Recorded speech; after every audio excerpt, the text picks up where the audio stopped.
Good morning. Welcome to Early Watch Morning Gun Show, episode number 9. I am your host, Dead Horse, and we have our guest host, Tony, with us. How you doing today, Tony? I'm doing fine. You hanging in there? You're Yeah, talking a little bit off air there. You have some nice weather around your parts, huh? it's at least warm, so that's. I haven't. It looks like it's sunny too, but all my windows in this garage are covered because the sunlight blocks the damn television. Is why they're covered, but we won't go into that. Well, at But I least you got don't. some nice weather. When I walk out the door, I see what it actually is outside, and sometimes I'm even surprised. Yeah, Well, the I can't even believe that you're having nicer weather in Illinois than I am out here in the desert in Utah. they say the sun shines on a dog's ass some days. Yeah. I thought Illinois was supposed to be like always rainy and cold and windy and like crappy weather, but no, that's the place to be right now. It sounds like. Oh no, it ain't.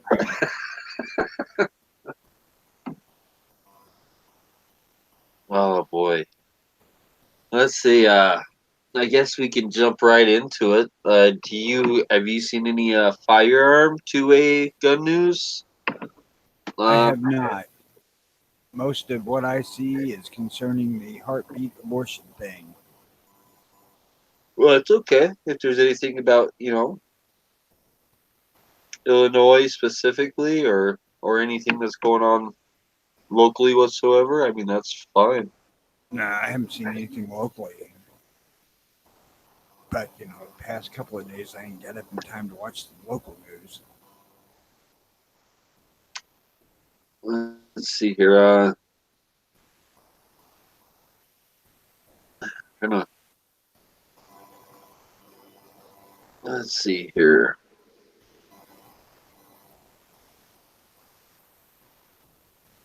I don't do too much seeking out of 2A news because I don't want to be pissed off all day every day.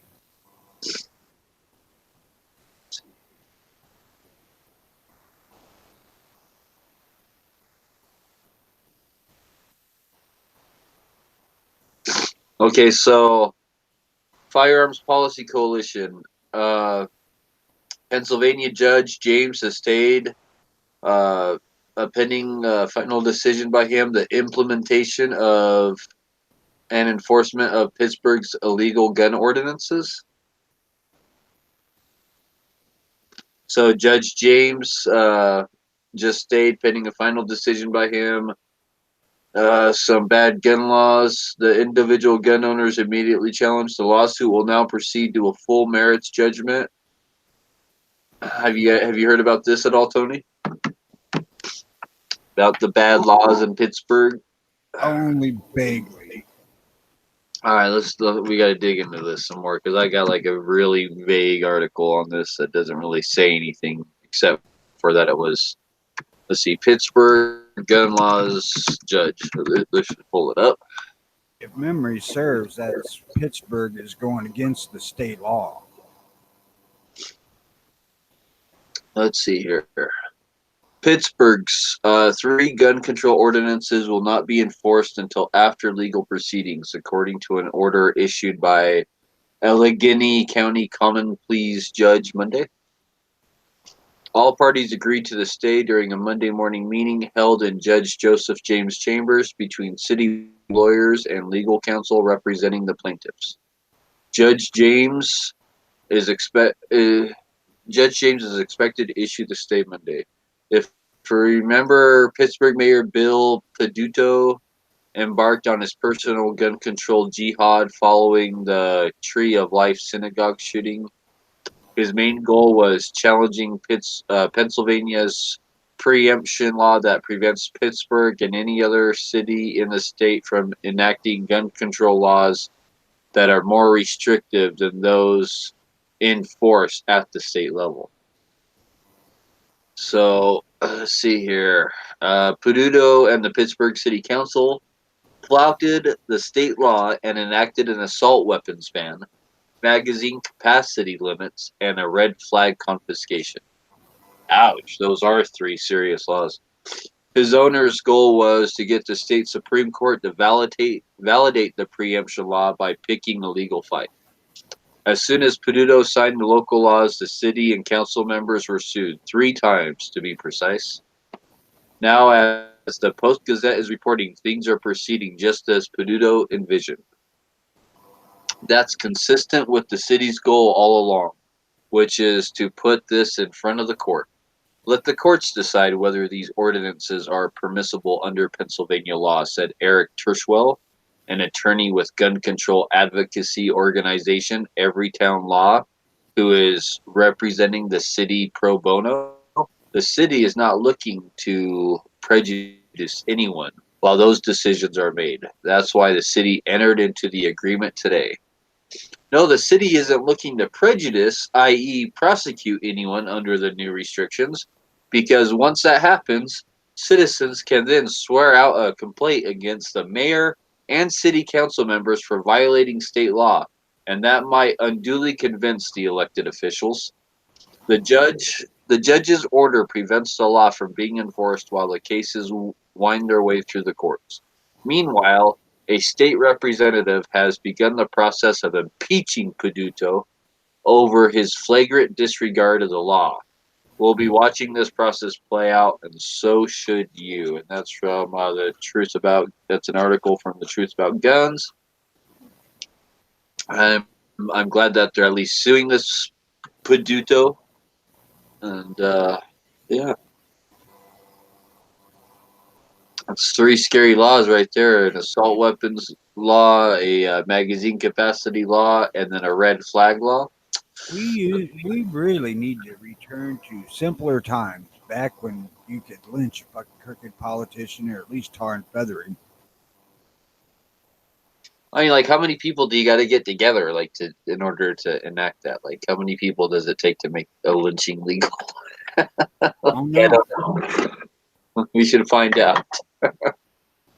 There's There's got to be a certain limit where they're like, okay, you got this much of the population behind you. Yeah, you can do it. Like, there's got to be. there is precedent to that in California. Oh, let's see here. Let me get on the YouTubes. I'm ignoring the YouTubes over there like I usually do because, well, YouTube hates freedom. See, we got Echo over there. We got Ozzy Osbourne. Hey, Mike. Let's see here. All right, other gun news. Hatfield's in the gun kennels chat Oh room. shit, is he? Yeah. I don't think Hatfield's.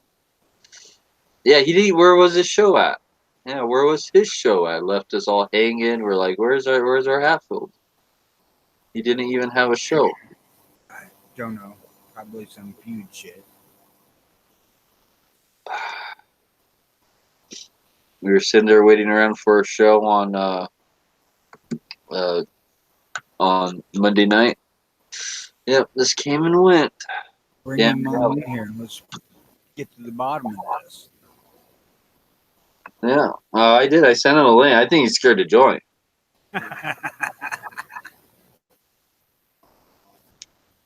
Okay, let's see. All right, other 2A news. Let's see, I had another story picked out here. Oh. Okay, so did anyone see the hero cop in Tulsa, Oklahoma? Oh boy, so talk about training. Like, man, did anyone see that shooting, that hero cop in Tulsa? I Video or anything? don't know. Okay, Hatfield. so, there's Hatfield.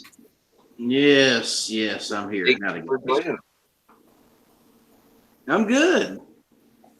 We thought that you had just like gone anti-gun on us or something. No, you should know better than that.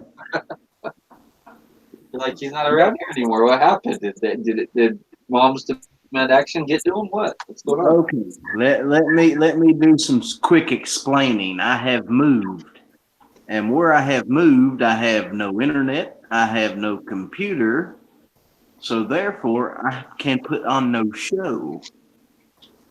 Oh. So Well, you got some friends in low places, so if you ever needed someone to host something for you, put it up on your channel or whatever, or just save the video for you to do that later. You got people out there that'd be willing to. I know. I'm doing the best I can to do the best I can at the moment. Dude, I'm living as bare can be. I have no living room furniture. I have a bed and a couple of camp chairs that we're sitting in. That's all you need is a spot to entertain the young ladies you bring home. Yes, it is. There is no young ladies. There is my lady. and then no,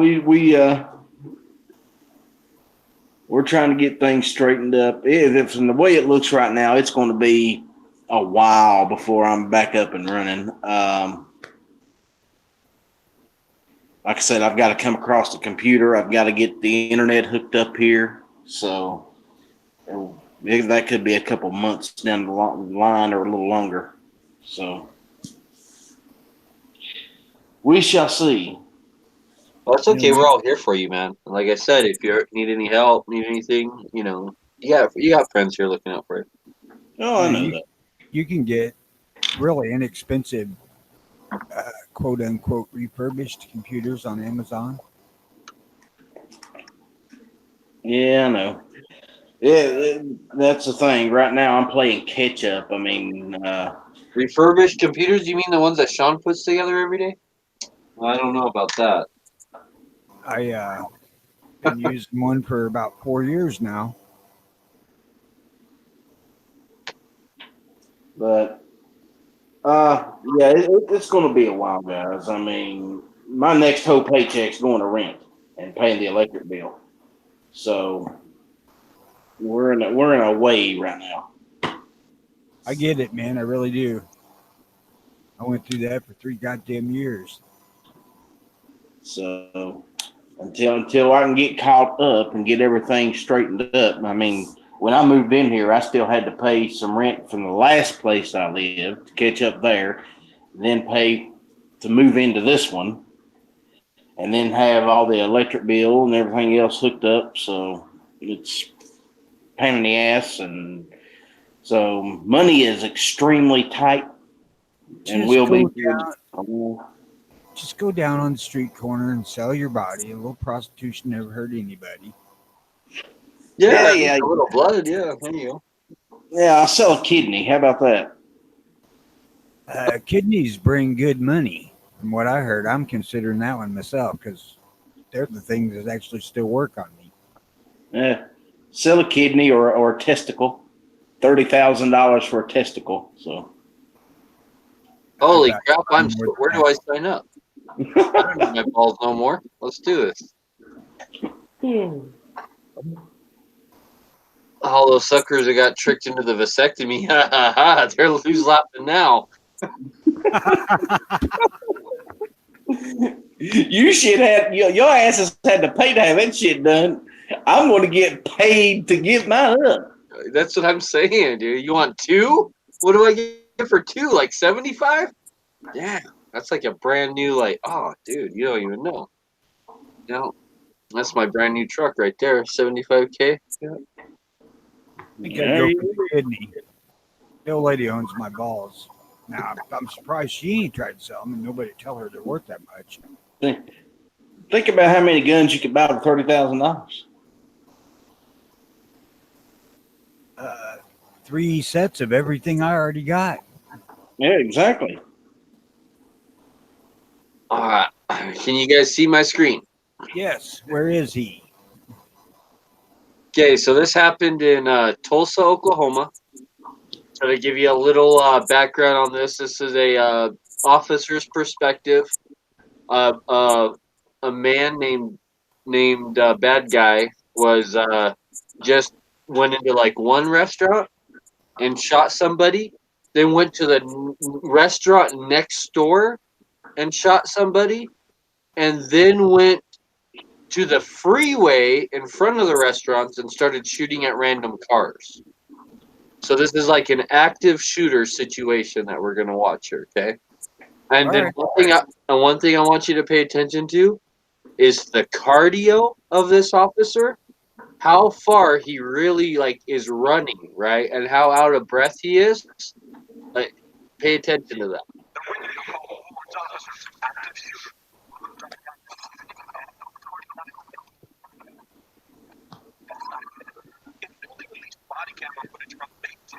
Oh, I see Peoria's involved. Here we go. He's running. Where is he? Where is he? This guy runs all the way down an alley.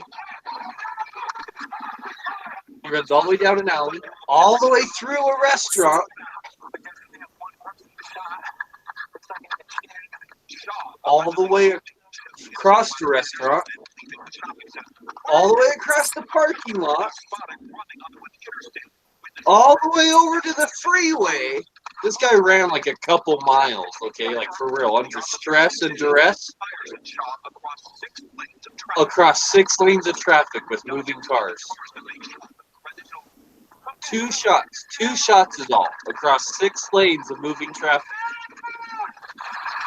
After running 2 miles. Dude, no one can tell me right now that this officer does not have additional training outside the police department. I'll tell you that right now. I would say that this guy either has lots of additional training or he does run and gun a lot. Oh, something. I mean, this guy, like I said, this guy, it looked to me like this guy ran the equivalent of well over a mile, if not 2.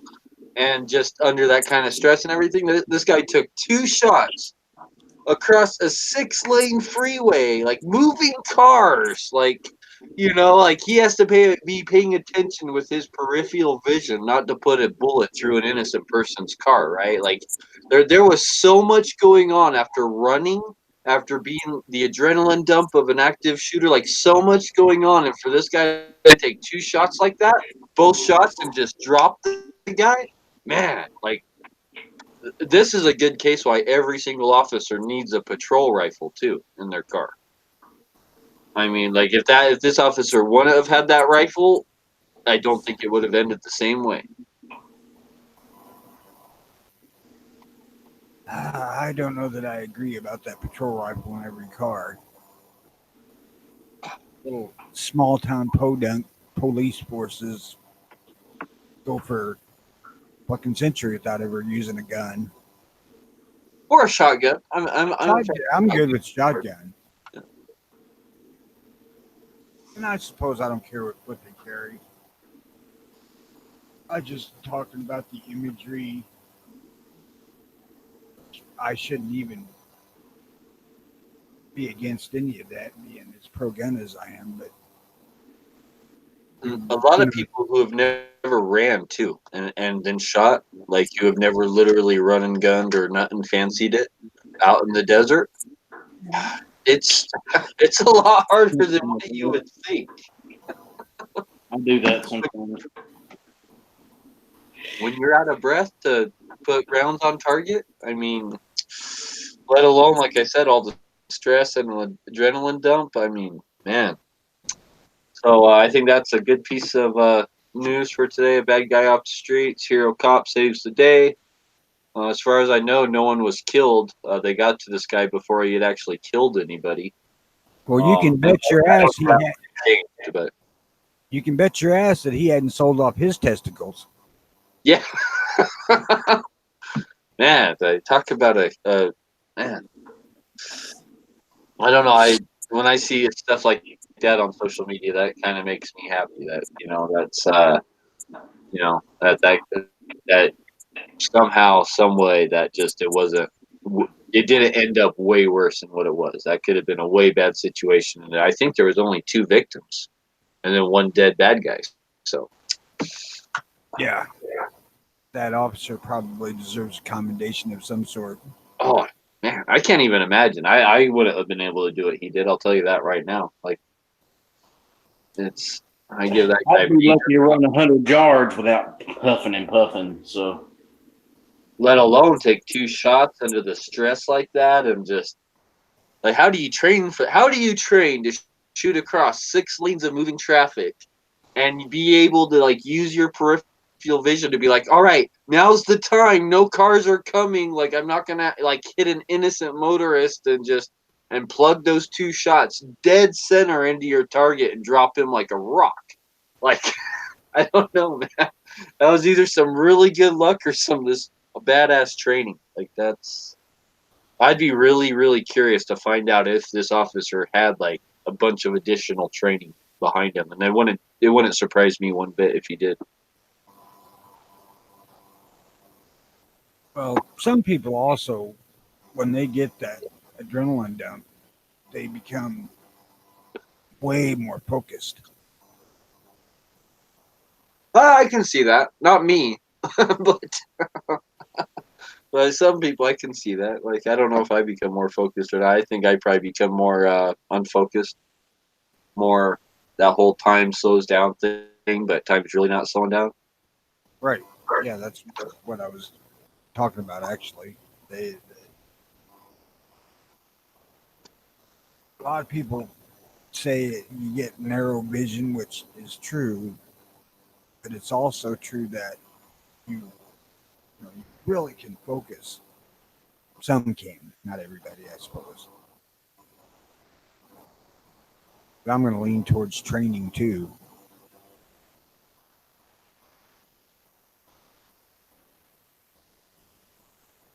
It's obvious Okay. you can spend every day in Dunkin' Donuts. Not the way he was running, man. That guy hits the gym. I'm telling you. Like if you actually listen to his breathing after all that, like while he's taking the shots and all that, you're like, yeah, he's out of breath, but it doesn't sound like he's out of wind. You know what I mean? Like he's not. It didn't sound like he was out of gas. Like Yeah, and those of you out there that might be thinking, well, you could run like that too. Well, you need to strap on the extra 30, 40 pounds of shit he carries. yeah, right.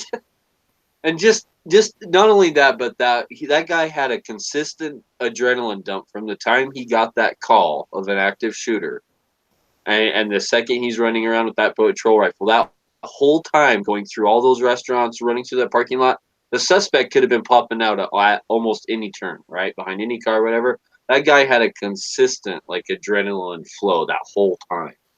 I can't even imagine how shaky that guy was afterwards. Like I bet you, like, I bet you he had a massive, what do they call it, like coming down or from your adrenaline dump, Yeah, where you get all shaky and like, you know, that was kind of impressive to watch. yeah. Oh man, very very impressive. Another hero saves the day. Like they said, as far as I know, no one actually, no innocent people died. So the 2 people, as last I heard, the 2 people who got shot both survived. Just the suspect died. So score 1 for the good guys. No shit. Let's see here. Then out of other 2A news, we have Post Malone open carrying in Walmart.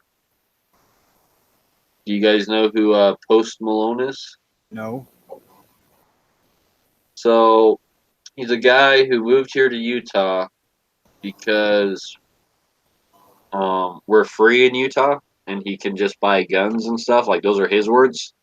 Like he's like, oh, it's like cowboys there. You can just like buy guns and walk down the street. Like cowboys and Indians in Utah. Like that was like his words. But this is a guy who moved to Utah so he could like put a 50 cal in the back of his truck and stuff like that. So he's some celebrity, some singer, musician, something like that, rapper or rock star. I'm not sure. I don't even know if I've ever even heard one of this guy's songs. Honestly, I don't even know. But somehow he's famous to people. If I didn't know better, if I saw the guy on the street, I'd be like, "Get away from me, dude." So was he walking around with a peacemaker? He was open carrying. Okay, so here's the thing. If I'm gonna see if I can find a picture of him open carrying, because I don't agree with the way he was open carrying at all. I think it was an absolute joke, and it was a disservice to gun owners. The way he was open carrying, and I'm all for open carrying at Walmart, but this dumbass had his holster modified so like the trigger of his Glock is open.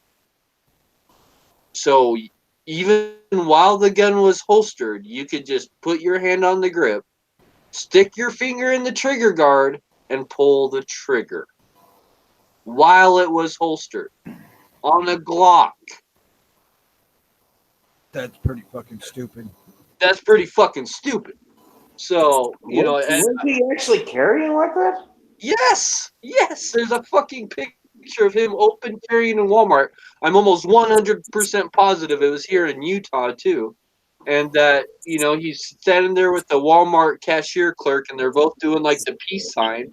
And he has his gun on his hip and you can clearly see the trigger guard of that holster is cut out to expose the trigger of the gun so he can get his finger on the trigger quicker while he's drawing it, I guess, like a cowboy or something. Like, this guy's taking the whole cowboys in Utah, like, too seriously.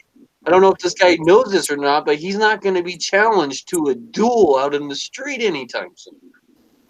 What an idiot. I was just thinking the only gun I would ever consider carrying with the trigger exposed is a single action Revolver, yeah. one of the clones that you absolutely have to cock before you can use it. All right, I found the picture to share with you guys. Let's blow it up. Oh, shit. Hey, that's a small picture. We don't want that. We want a big picture. Okay, here we go. Open a new tab. Here's a big picture. All right, here we go. Let's screen share this stuff. All right, screen share. Post Malone. All right, you guys looking? Yeah. So this is the Post Malone guy. Look at his gun. See, I'm gonna blow in on this right here. You see the trigger guard and the trigger cut out to expose the trigger of the Glock? Look at this crap, dude. Boom. But let me just put my finger right inside there and pull that trigger. Like, I'm surprised some crazy fans like, oh, I'm going to be famous. I'm going to reach and grab his gun and just pull that trigger real quick while he's walking down the aisle. Like, I don't know, man. This guy, like I said, I've never heard any of his music. I don't know what he's about. I really don't care. It's cool. He's a 2A advocate and all, but just walking around Walmart, open carrying is cool. Doing it with a modified holster that exposes your trigger on a Glock is idiotic. Yeah, it's just idiotic. Like I said, this guy's cool and all because he's all pro 2A. He's all pro cowboy and Indians, but it's just kind of disappointing that no one's actually been like, hey, dude, you got to be a little bit more responsible than this. Just because you have a Dremel doesn't mean you should be using it. I don't know. Yeah, no shit. I'm gonna have to go find some of this guy's music and actually listen to it. Like, I don't even know, man. Like, let's think about this for a minute. If he's actually in a situation, heart rate pounding, he's in a life or death situation, he goes to grab that gun, that finger's inside that guard, bang, you shoot yourself in the leg before the bad guy even has a chance. Well, the holster's got a fairly minimal forward cant, so he probably wouldn't hit his own leg, but he'd shoot somebody behind him, maybe. One thing, it's not like it's really enforced, but one thing about it in Utah is technically if you open carry in Utah, you're not supposed to have a round in the chamber. You're supposed to have a 2-action minimum, which means you need 2 actions to fire the gun. Right. Pull the gun out, pull the trigger. That's 2. Well, they don't consider pulling the gun out. So pulling the gun out, racking the slide, then pulling the trigger, or on a revolver, pulling the trigger twice So like the first 2 rounds would have to be empty, right, on a revolver. So if you have a 6-shot revolver, double action revolver, you can only carry 4 rounds in it. Or if you have a 5-round double action revolver, you can only carry 3 rounds in it. Because the chamber it's sitting on has to be empty. Even though the revolver spins, if the projectile's in line with the bore, it's considered loaded.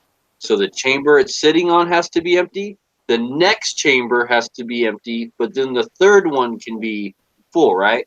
So that limits you 2 on capacity on any revolver to open carry. And That's pretty friggin' stupid. it is pretty stupid, right? And like even if you have a concealed firearms permit where you can carry fully loaded, that doesn't trump the open carry law. And again, it's not something that's really enforced or anything. Like chances are you're not going to run into a problem with him being like, "Oh, you have a concealed carry permit, but you're open carrying and you got one in the chamber." That's just not really a thing, but it's still the law.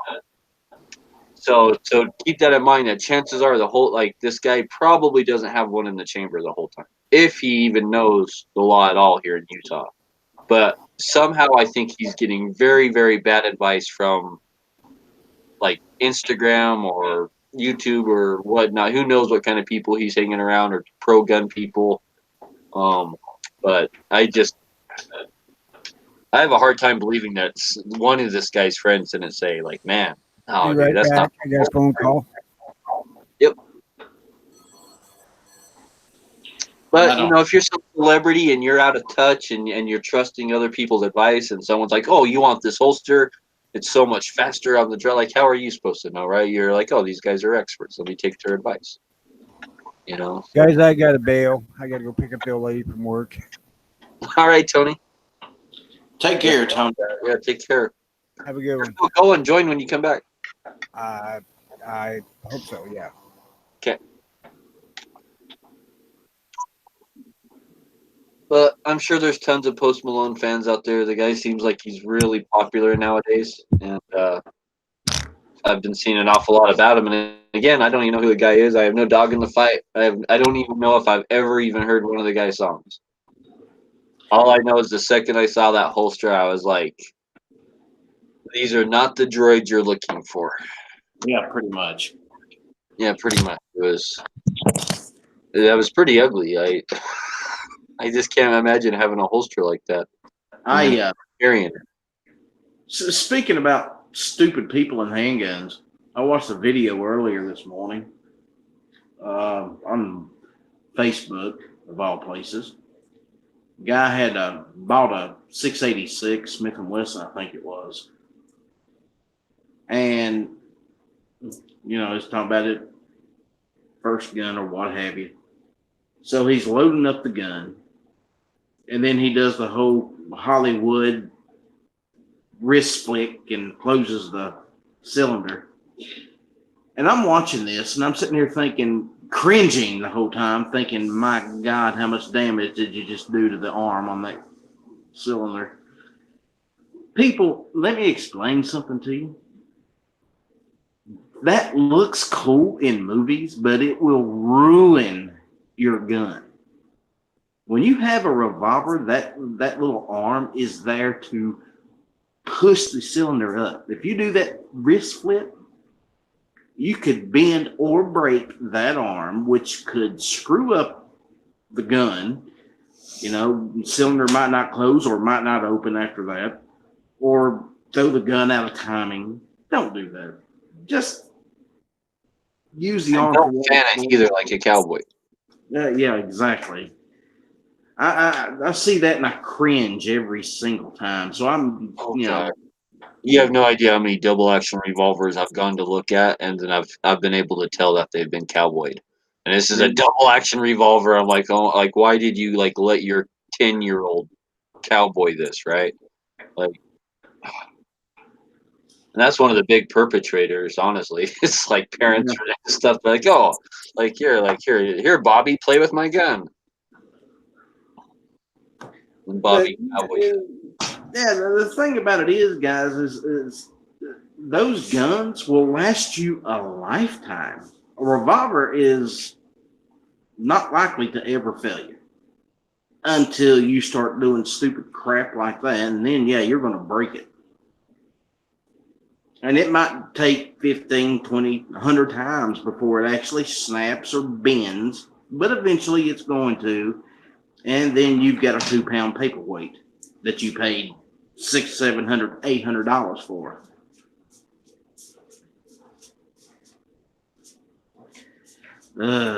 Just aggravating. Do you see that a lot at the gun shop you work at? Like, do you have people ever bring in guns, and you just see that they've just been, cowboyed like that, or just majorly abused by?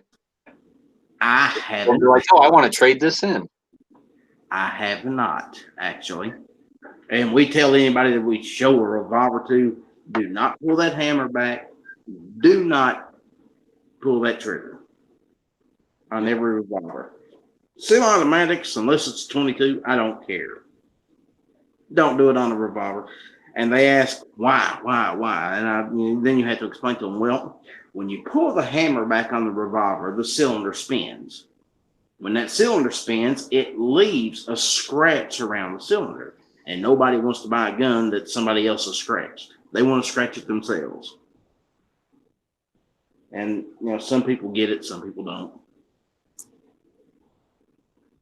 No, and that's one thing. That's why one of my big pieces of advice for people: if you're going to go buy a used gun, private sell, never do it in the dark or at night ever, No. because something like this could be very, very easy to miss in the dark.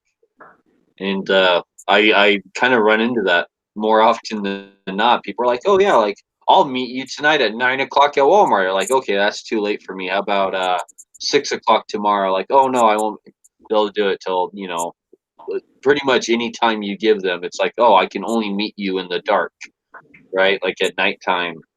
And things that turn out like that, I just end up passing right off because I don't care if I have a bright flashlight or whatnot. I need to see that gun in bright sunlight to really be able to determine if there's some hidden flaws or characters on that gun.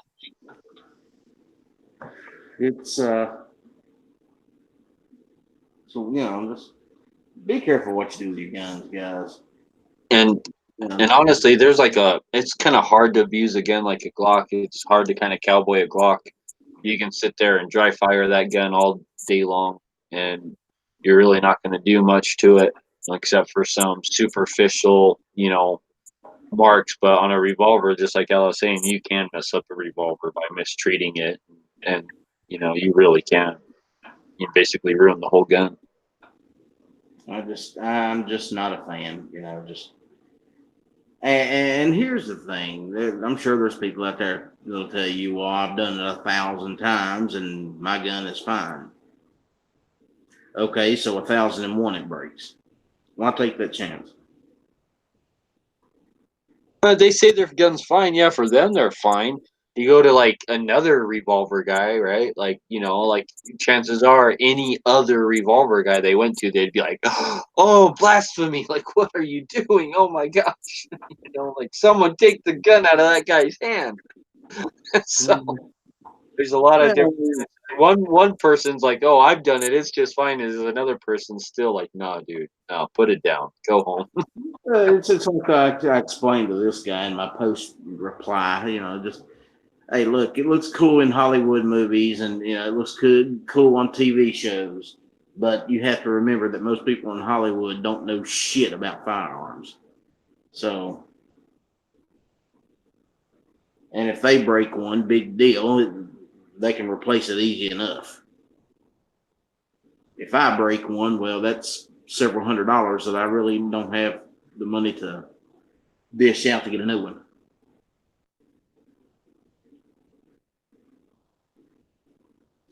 So what 2A stuff do we got going on in your state, Outlaw? Honestly, I haven't really been keeping up with it here lately. For the last month and a half, dude, I've been focusing on getting moved, and then I was focusing on the move, and now I'm trying to get things straightened out here. So what's going on in politics around here? I'm out of touch, to be quite honest about it. And not having any real internet don't make it easy. So, and this one I like to overheat, so I'm not on here a whole lot. Well, that's okay. You're always welcome here on the early watch. We're doing that 4 days a week now, and we're looking for someone to do it Tuesdays. That's cool. So any brave young men or women out there who might be interested in hosting the early watch on Tuesdays, I'm sure Tony and some of the other regulars would love to still join in with you. Feel free to come over there and offer that service, and we would love to have someone that's able to do it on Tuesdays. You know what you should do? What you should do is this on Tuesdays, make it like a special day where each week it's somebody new hosting the early watch on Tuesday. That is a great idea, and that would be awesome. I would absolutely love that. Yeah. And I'm sure there's a lot of guys out there who'd be willing to do that. If G Webs is up, I'm sure he wouldn't mind doing it some mornings.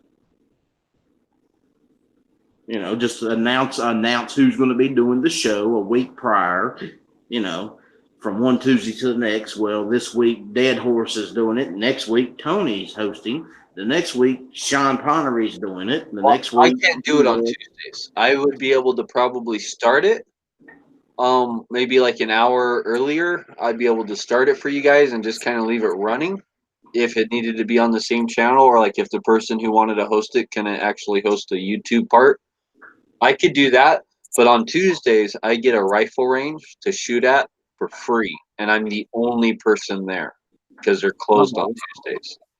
So literally, I get an entire range to me for free on Tuesdays, and all I got to do is literally work for like 15 minutes and just sweep up a little bit to be able to do that. So right now on Tuesdays, that's my only priority is shooting. Yeah, I don't You're blame not you. turning down a gun range for free when you're the only one there. Yeah.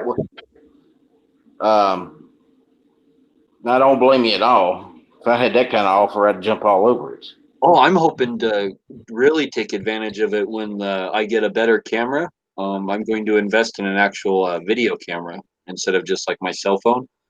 I'm going to invest in an actual video camera and really start to take advantage of this on Tuesdays, because since no one's there, I don't have to worry about background noise. I don't have to worry about people like walking into the shot. Like I don't have to worry about anything. I can literally just set up a camera and kind of do my own thing.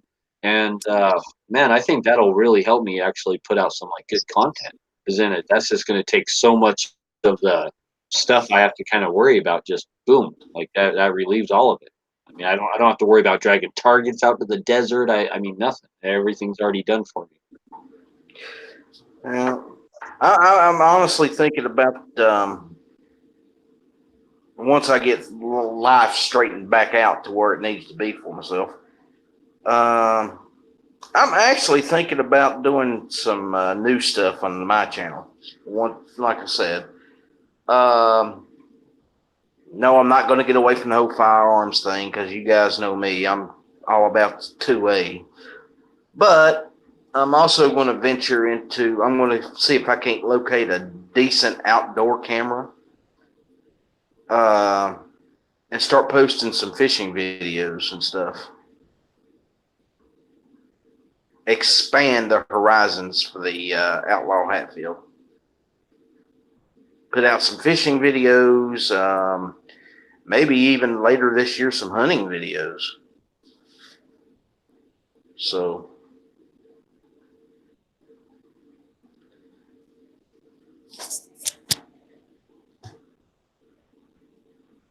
I like hunting videos. I like hunting videos. A lot of people don't. I don't usually post them on my page because, or any like, I guess, kill photos or anything like that. Just because I know a lot of people don't like that, right? So it's not that I don't take pictures of stuff like that. It's just that I know I got a lot of people that follow me that are gun guys that don't hunt at all. that's fine. I mean, So if you do that, make sure. I'm just saying, if you do that, make sure to put like a disclaimer before every picture or video that says like, warning, da da da. Because like I posted one photo and it was of my son's like first kill, like a long time ago, like 5 years ago on Instagram.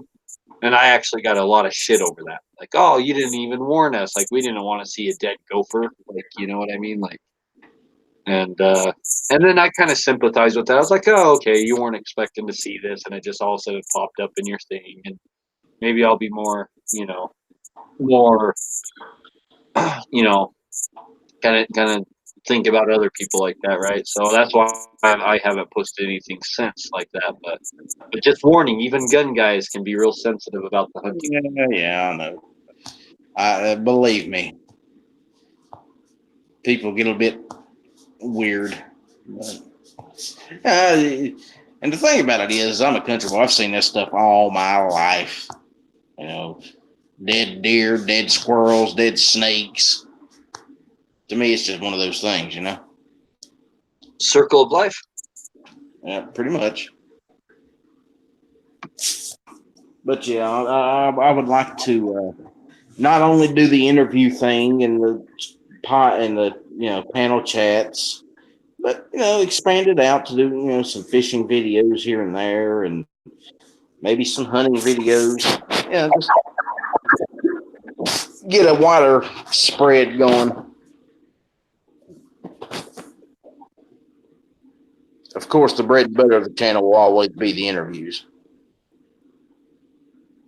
And I am not finished with that, by the way, ladies and gentlemen. Consider this just a hiatus, an extended hiatus. I shall be back eventually.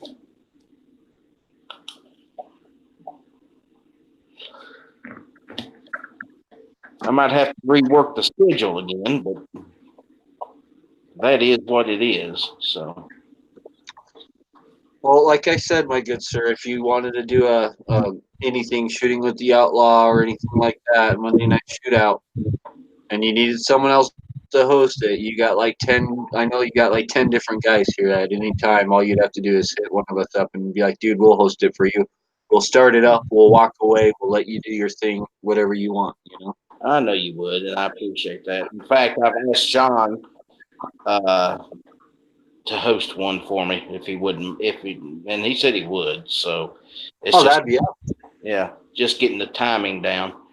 And I know you would do it, and I know there's several others out there that wouldn't hesitate. So, and I appreciate you guys. I really, truly appreciate you guys.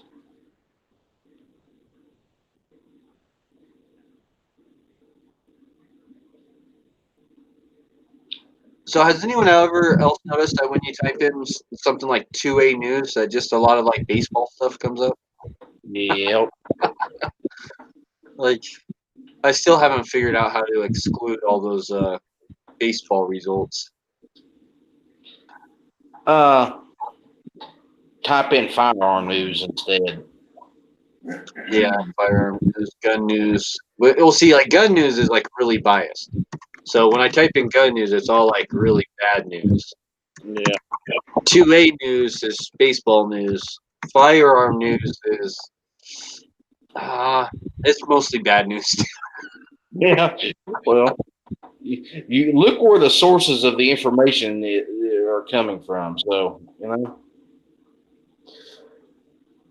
Okay, so let's see here. So here's some news coming out of California. California firearm excise tax bill fails to meet fiscal deadline while other gun control bills move forward.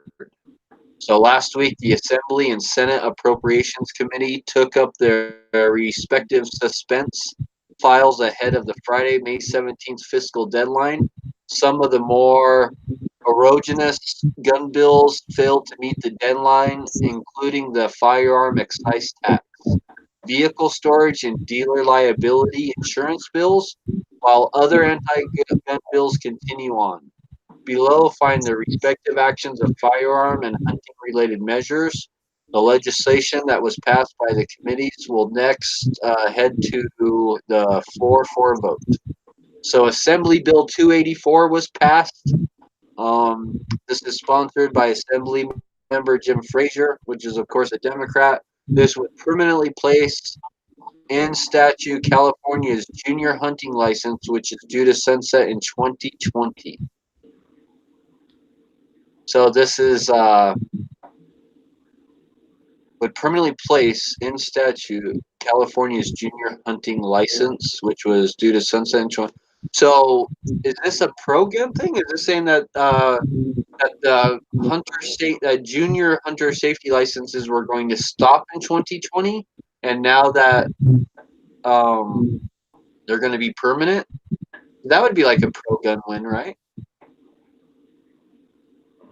I would have to Or a read. pro-hunting win, at least. I would have to actually read the law itself and see how it's written to be able to say yay or nay there. Yeah, There's always in California, especially, you have to be careful with the way things are written out, because just because it sounds good on the top does not mean there's some underlining shit underneath it. You know what I mean? Oh yeah. We got Assembly Bill 18, which is sponsored by Mark Levine, of course, another Democrat, which would impose a $25 excise tax on handguns, semi-automatic rifles, shotguns purchased as new from a retailer. So an automatic $25 tax on any new firearm purchased from a retailer. That got turned down. That was held under for submission. So that one didn't move forward. We have Assembly Bill 688. Well, I should say it hasn't moved forward yet because it says that it's just held right now. So Assembly Bill 688, sponsored by, Cantu Chu, wouldn't you know it, another Democrat, would place stringent storage requirements on all firearms that are left in an unattended vehicle, regardless of the duration. The requirements set forth in this legislation are overly burdensome and in some cases unattainable storage options that are neither practical nor possible for the average firearm owner who may temporarily leave their vehicle unattended on their way into the field or to the range. And this one is held for submission. So that's not necessarily a win, but at least it's not moving forward at the moment. Another one, Assembly Bill 1064, when you know it, by another Democrat, Al Marichucci, would place further restrictions on licensed firearm dealers, including expressly allowing localities to impose requirements beyond state law and impose erroneous insurance requirements, including vicarious liability coverage. And that one was held. So that one's currently not moving forward, which is a good thing. See, Assembly Bill 879, sponsored by another Democrat, Mike Gibson, would require precursor firearm parts to be sold, transferred through a licensed precursor parts dealer in a similar process to the new laws regarding ammunition purchases. It would further create a registry on these parts and a new crime for transfer of precursor parts without the involvement of a licensed precursor parts dealer to anyone under 21 years of age or prohibited from owning firearms. Precursor parts include such items as unfinished frames and receivers. AB 79 was passed by the Appropriations Committee and will now move to the Assembly floor where it will be eligible for a vote. Please use the Take Action button below to contact your state assembly member and urge her to oppose AB 879. So that one's one that looks like it's moving forward there. Assembly Bill 879, California. So I think they already had 80% laws. You can't build an 80%er in California. They already have like laws like that in place. They're just looking to actually add more charges or crimes onto that same law. Is what it sounds like to me. Yeah, it's bullshit. It's another crap law. Yeah, it's going to get to the point if something's not done and where you can't even buy a scope without a background check. Well, yeah, because only snipers have scopes. Yeah, exactly. I mean, come on. Deer hunter don't need a scope. You put a scope on a rifle, automatically turns into a sniper rifle. I didn't know if you knew that or not. Oh yeah, oh absolutely. I mean, 70-year-old man that's been hunting for, 40 years, 50 years, goes out, his eyesight ain't what it used to be, but he still has to use iron sights because, well, he's not allowed to have that evil scope on that bolt action rifle because he can do massive amounts of damage to human life with it. Never mind the fact that you don't have a criminal history at all. Assembly Bill 1254 basically prohibits the ability to hunt, trap, or otherwise take a bobcat, except in specified circumstances, including depredation permits. So I don't know if bobcats are on the endangered species list in California or not. I know they sure the hell aren't here, but apparently California is really worried about their bobcat population, so we're not going to hunt or trap for them anymore.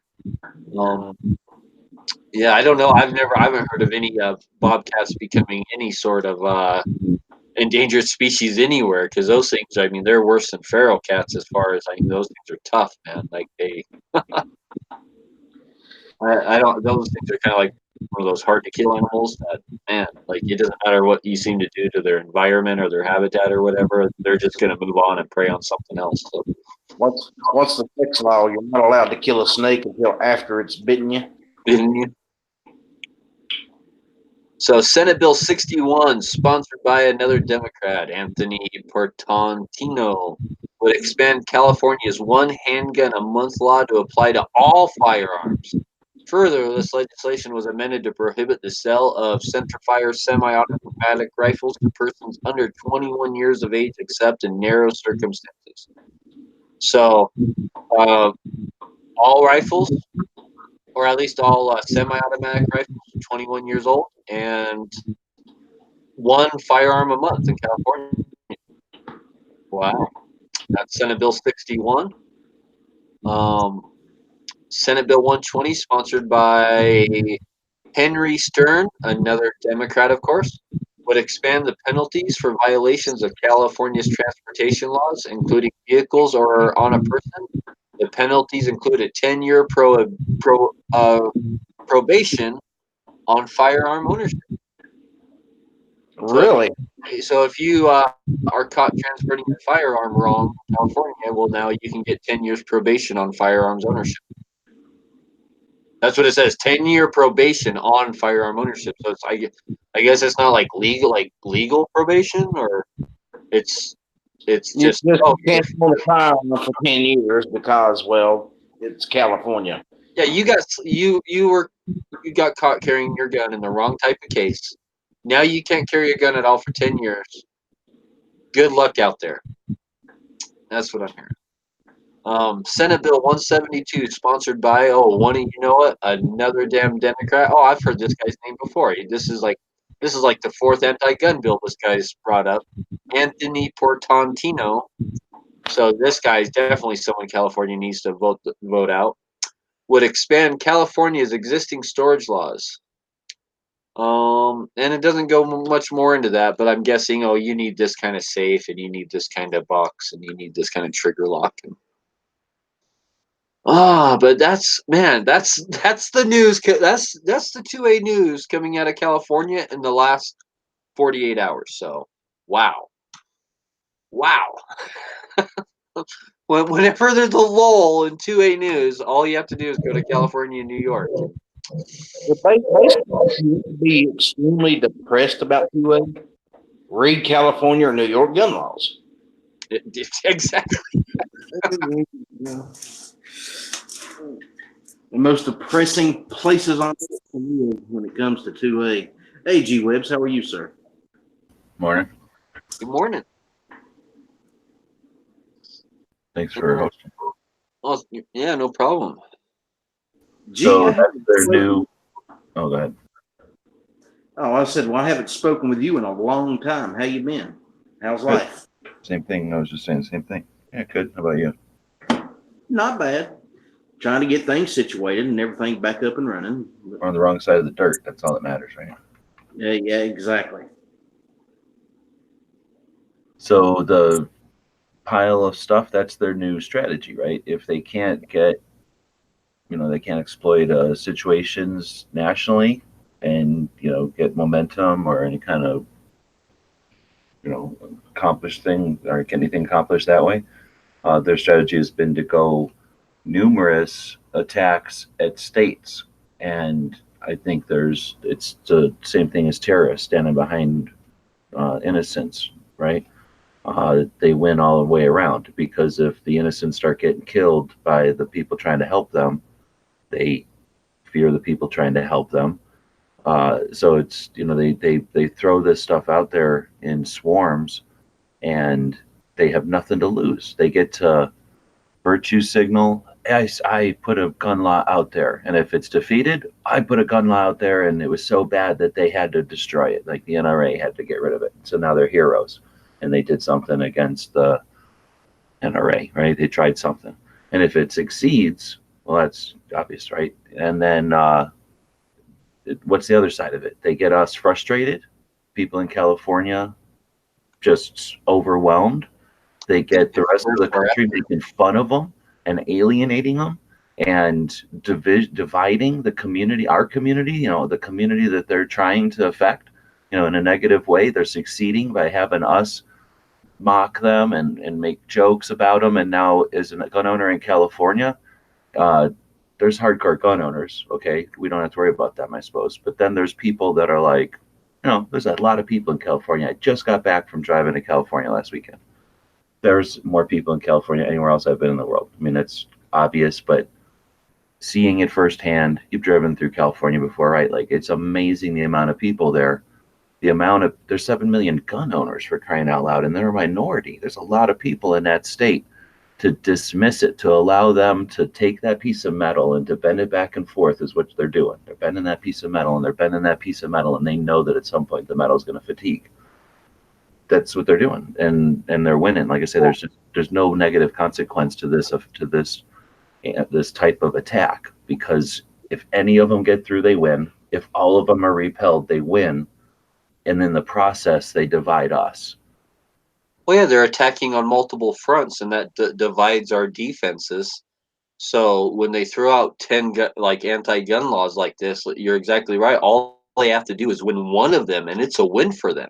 The other 9 can get shot down, but just one goes through. It's a win. They get to say, we put 9 things up against the NRA because we care that much about your safety. And the NRA defeated 8 of them. And that's, we're sorry, but we got one through. Or like you say, like, whatever. It doesn't matter what the results are, because they're going to be able to stand behind the losses and the victories. What we need to be able to do is realize, as gun owners, that we're mowing the lawn here, and these are mushrooms growing up in the grass, but we're mowing the grass every week. Once we get to where we have a sense of accomplishment mowing the grass every week, coming together as gun owners with, no matter, ignoring our differences, because there's always going to be differences, but instead unify on our similar common interests, and get out there and mow the lawn every week. What happens is the organism of mushrooms figures out that it doesn't have a foothold there, and that organism moves to another lawn that doesn't get cut weekly, and that's just the nature of it. So we don't have to. I think it's a fallacy to think that we have to have all people in California change to our point of view. That's not necessary. We just need enough people in California, enough people in the rest of the country supporting those people in California, that we resist this onslaught. Once they see that their onslaught is ineffective, it costs them some amount of money to do this. They'll go on to swimming pools that don't have railings, and they'll go on to stairways that don't have a handhold. They'll go on to like second floor balconies that don't have a good enough fence, things that don't have advocates with the Second Amendment protecting their right, behind their motivation. They're political, and they're using us because we're a reliable, consistent, adversary. And once we change the dynamic, and we don't need every single person or new gun owners, honestly, we just need to figure out how to get past this. And that's 100% each one of us. I don't think that there is one button we push. There's no organization you subscribe for $20 a year to. There's no website you join. None of that. It has to be an individual effort to say, you know what, California is in the same boat as us. We're in the same rowboat. They happen to have the link on their side, but the stronger we make them at bailing it out and repairing boats, then if it ever does get to us, we'll have allies that are strong at resisting that. But better yet, it'll never get to the rest of the boat, because once we figure out how to patch it, it's buoyant again and we're fucking sailing and not trying to just stay afloat. And that's where they've got us. They've got us in a point where we can't make any headway. We can't go one way or the other because we're just trying to stay afloat. And when they've got us inside the boat, mocking and joking and just alienating each other, you know what the fuck? It's demoralizing. And those people in California, that there are millions of people in California, when they look at gun ownership as a tedious, potentially legally, difficult, expensive, and what's the point? What's the status? Where's the satisfaction of it? And if it adds to a harm in society, like you're potentially doing something bad, like if that's all they get, then that wins, right? We have to, I think, as a community, we have to get past the tendency to ridicule them because they're in a bad way, and get to where we support each other as gun owners. And this community has enough potential, enough individuals that we have the ability to do that. And once gun owners are supporting each other, and those onslaughts will stop. And ideally, if we do that in a way that we recognize that our actions stopped those attacks, we become even stronger. And that's how you get that's how you get a community that pushes against the NFA, that pushes against 4473s, that knocks it all fucking down. And we have a society where people go back to what they did really not that long ago, pre-68, where you could pretty much do anything you fucking wanted. And because people are so good and we're so tolerant of each other and we're not afraid of each other, we never did anything with all the potential evil we had, or harm we could have done. Same as we don't with bulldozers, and we don't with cars, and we don't with fires, and we don't with poisons, right? That's all we need to do is get past this ambush attack that they continually put at us. It's the saddest part is it's the same thing over and over. We just it's a challenge for us to get past it. Well, and you're right, and I agree with you wholeheartedly. But how about this? What do you think would happen if we reversed that situation? If we had pro-gunners trying to pass law after law after law, you had 10 or 15 pro-gun guys putting out a law to combat the one that the Democrats has thrown out there. That's actually a strategy. That's what the Gun Owners of America, if you listen to their interviews from earlier this year, Jared from Guns and Gadgets did an interview with Eric Pratt, and then Tim did an interview with him, and I forgot the third person. I don't know if it was Hank Strange or somebody else. They're YouTubers, though. All did an interview with Eric Pratt, and this was way before NRA. I think this was more like at the time when the bump stock, was going to become illegal or something, or maybe even before that. But anyway, there was like a week there where all of them did interviews with Eric, and he alluded to that their strategy this year is to, nowhere near the number, when not like California where they literally drop dozens of anti-gun things at a time, right? Each year, like they're talking 3 or 4 things, and they're like reciprocity and hearing protection again. But then, what the hell are the new ones? There's a couple of new ones this year. I'm drawing a blank because I'm trying to talk and type at the same time here. But there was a couple of things, and it wasn't like I say like 12 or 15 or something, but it was like 3 or 4. And he said that although it's not like a balance. He didn't say it this way, but it sounded like he wasn't expecting like, well, if they offer an anti and we offer a pro, then that cancels each other out. I think it's more of like that bending the metal back and forth. Like you're saying, if they're going to bend it this way 100 times, then we're going to try bending it our way once in a while to piss them off and just to show that there are, there's other strategies out there. I don't know. I honestly don't like that strategy of that. I hate to say it, but I wish there was. To me, when they introduce like this many anti-gun bills at once and stuff like that, to me that's not only a discrimination tactic, it's an attack. It's literally an attack on a certain group of people. So it's discrimination. and I think there should be some sort of reasonable limit on how many type of bills for almost any one thing in general could go forward at one time. Because when you have 10 bills against a certain group of people going at once, that's a big discrimination thing to me. So I think there should I be understand. I like where you're going from. I hate to put another government rule on there, but I'd like to see traditionally, like, that be considered poor taste to do that, because that is exactly what you're talking about. It's persecution, and it's using a bullying tactic, right? And yeah, I agree with you. That's a great way to look at it. Well, and here's the thing: you have to look at it from their point of view here. If they could write all of those single laws that they're trying to get passed into one bill, right? They could put them all in one, and then it's just one bill. Okay, and then they start tearing that bill apart. Well, this is not going to go. This is not going to go. This is not. And in their eyes and the way they think, okay, if we, instead of writing all this into one bill, we separate it into 15 different bills, and then we pass it through, parts of it are going to make it. Well, how do you counteract that? How do you fight against that? maybe by passing legislation on a state level that says for every new regulation that's passed or new law that's passed, like 2 might have to come off the books. Because we already have 20,000 something gun laws, right? I mean, so it's But then you're I like the concept there, but if you do that, number one, like, how do you do that? Like, are you going to say, like, this team over here is track of which ones come off the books? So every time you bring a new one in, this team gets tasked with just finding 2.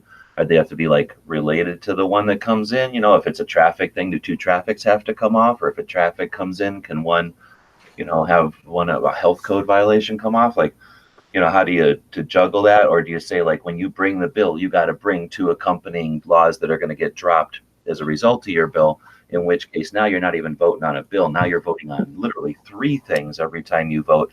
And if a bill has validity, but they irresponsibly or incorrectly choose, like, a bill to come off that is necessary, then that necessary bill or that valid bill will never pass because of the stipulation, like you're saying. So I hear you, but I'd rather see that be like a tradition. Like in this house, whenever a new bill gets thing, we toss 2 and not have to have it written in law, but just be like, that's the way we do things.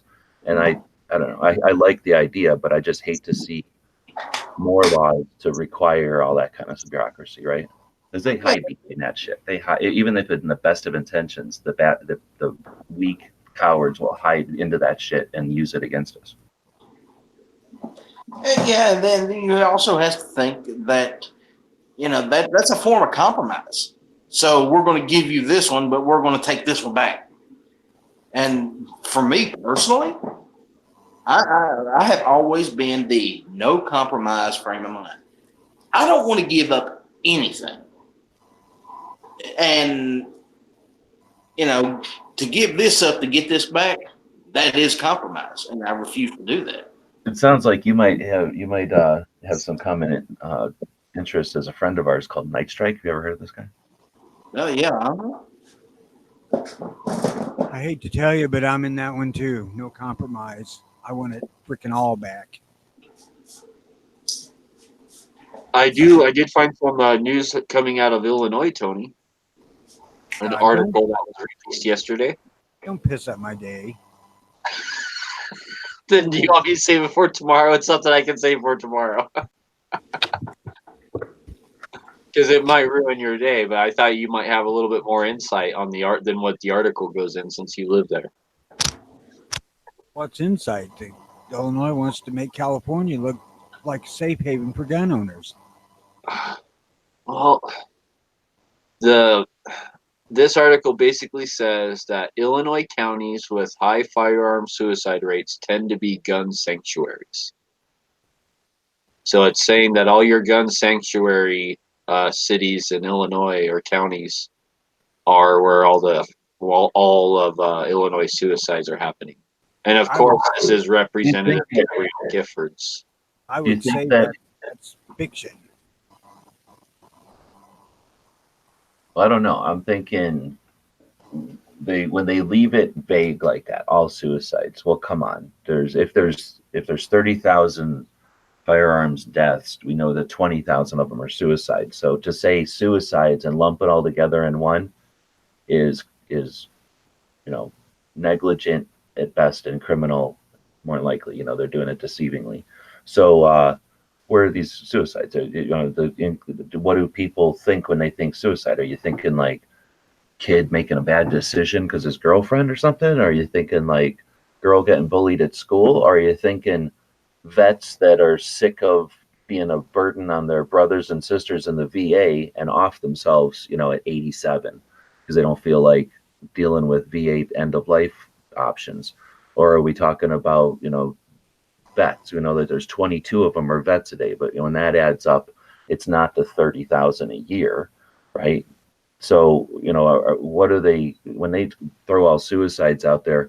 Yeah, if they're going to say, oh, all gun suicides come from gun sanctuaries. Yeah, if they come from like the retirement county or, areas of a town, and it's 90, 80, 79 plus year old people offing themselves because their wife's died or their husband's died, then that's again negligent at best, criminal is more likely that they're intentionally exploiting those end of life situations. And to suggest that suicides are somehow all criminally negligent or something, or all avoidable, or all somehow society could stop that if we just cared more, that's playing into their shit. So I challenge anything that says all suicides blah blah blah. That's what I was thinking, was a lot of terminally ill stuff like that. I know for a fact that's a lot of suicides, people not wanting to suffer, and it'd be a burden on everybody in the society and their families and stuff. Like, they don't have an exit strategy in our country. We don't have a legal exit strategy. So when you create laws that require X, Y, or Z as an option, and then X and Y are illegal, you don't get to they create a situation and then point at the results and go, see, we're a violent country. See, violence. It's fucking criminal. Or we like have an exit strategy. We do have an exit strategy. It's milking you and your family for every dime that they can squeeze out of you until for as long as possible. Insurance companies in your name, exactly. Like, they just see that's a horrible situation. But you're right, exactly. One thing is, I'll bet the top two counties are anti-gun counties, and that would be Cook and Lake. That's what I was thinking. I was thinking, man, like, so if all the top counties, the most suicides happen, and I was just trying to think like Chicago, just the city, not even the county. I'm like, man, I can't imagine that there's probably not more suicides in these bigger cities, right? I don't know. People live in cities, they don't feel out of place. They're city dwellers, they're not, it's not chaotic to them. It's just the way they live. So it might seem out of place for us, like country folks walking to the city and going, wow, this is crazy. But that's just their pace, right? They just live there. That's normal for them. So this study was done by the Giffords Law Center. And it was a study of Illinois, Colorado, New Mexico, and Washington. It was a study of those 4 states, and I guess their gun sanctuary counties. And so apparently from those 4 states, that study determined that gun sanctuaries have higher rates of suicide. But I think that this is a very, very biased very, very biased, because it does mention the CDC, and I've had a chat about the CDC, and several other people have, about how biased their reporting and statistics are, and how literally fraudulent their statistics are. So we really can't trust anything that's coming out of the CDC as far as statistics go. And what era? To currently? I don't agree currently. I haven't heard anything currently. Back in the pre-90, yes, I would agree with you. Well, CDC, they've been known to FUD like their murder death rates with justified shootings with officers in the line of duty. They include those shootings in their murder rates and their homicide rates. They other self-defense shootings, like homeowners' self-defense that are legally found. You've seen like people who dissect the data? Yeah. they include those in their statistics that the CDC, and this is proof, like they have proof that the CDC includes these numbers. They include suicide rates in the firearm homicide rates. No, that's not true. Number one, I go through the CDC, so it depends on what you're looking at. There isn't like a CDC number that they give out every year, and here's the number. There's like a billion different charts. So I'm sure you could handpick if you were trying to suggest the CDC is manipulating. You could find one that is maybe looking at a bigger perspective, like a bigger scope, international trends or something, and then it groups all these things together. Yes, but no, if you're looking at a specific chart on deaths in this country, like it does not. I mean, it might have, sure, there, you take a microscope to it when you're looking at 360 million people's data at the end of the year. It might have errors here and there, but in general, CDC is not, like I said, as far as I'm aware, the people like John Lott, the people that are are researchers on Pro 2A, they don't say anything like we need to be skeptical of this data. And then with that in mind, here we go. They're like, this is the data that we all pay for. They sued the government when they were connotating, or what was the word, like screwing with the data, giving it agenda, and slapped them, and they're still bitching about that. So if I suspect if they were doing it, there are people watching that data. Do you know what they did to combat that, G-Webs? They didn't fix their actual data. They started putting an asterisk next to their data, and then if you go down to the bottom of the page and read what the asterisk stands for, it says this information is potentially unstable and potentially unreliable. That's what they did to fix that data. That's it. No, that's not true. What are you talking about? In the 90s, when John Lott sued them, they got spanked with a $5 million penalty and consequences to this day. And they say that they can't fund gun research as well based on what Lott did in the 90s. Now, again, if you want to talk about a thing like an asterisk, that's one chart on one CDC page of a massive website. So I'm down for if they're screwing with it. I'm not trying to, to whatever, be on the side of the fucking CDC. I'm just saying, like, we only got X amount of options when we're talking to antis, and if we're gonna throw away the CDC, which, like I say, I'm not aware of it being totally 100% deceptive right now. It's as non-biased as a government entity can be at the moment. And honestly, who the fuck cares? If it's the CDC and we have to talk to somebody, we either get to talk FBI statistics or CDC. Otherwise, we're coming up with statistics that they're not going to recognize as legit. Now, honestly, the CDC statistics may not be perfect. I agree with you. There's probably, with a microscope, tons of little errors as you look at it because it's a massive data set.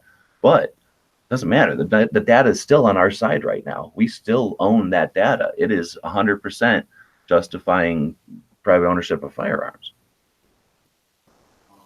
So here's a little sliding graph right here that the CDC's gun injury estimate does not match others.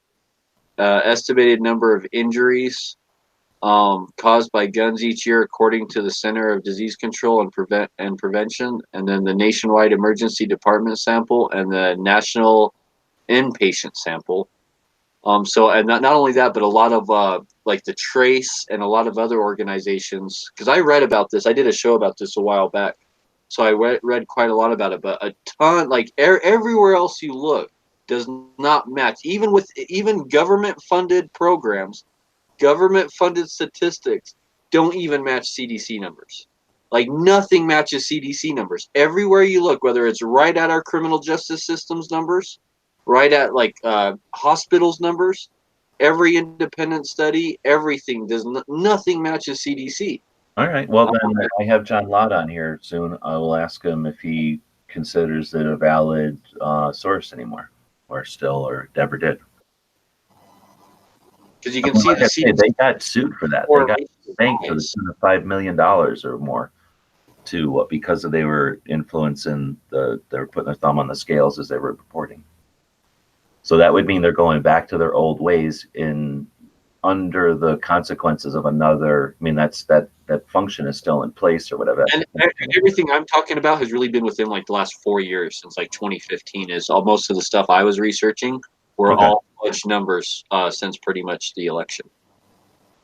Well, like I said, that's frustrating because when they do screw with it, and that's why it was frustrating before when they did it. It was criminal because yeah, that's like I was saying. That's you get FBI numbers, you get CDC, but if you're trying to have a conversation with somebody on the other side, they're not going to take some independent study or nothing. They're only going to want those numbers, and if they are jimmied, then or rigged. Sorry, I can't use that word on the show.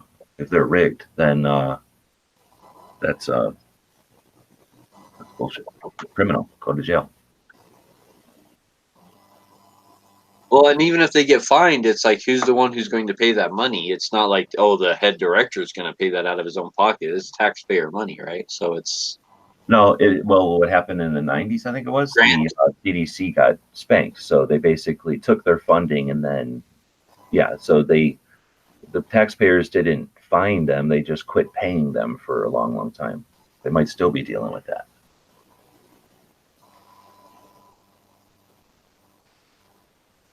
But I don't know. Is the CDC one of those things like the Fed where they give it a fancy name, but it's really a private entity, or is it really a piece of the government? I think it's independent.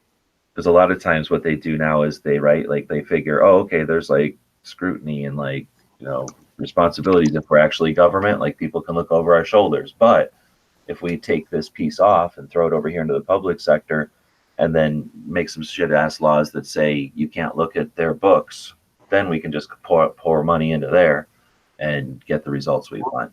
Oh, no, it is a federal agency. So it says here the CDC is the leading national public health institute of the United States. The CDC is a United States federal agency under the Department of Health and Human Services and is headquartered in Atlanta, Georgia. So it is a federal, yeah, it is completely federal.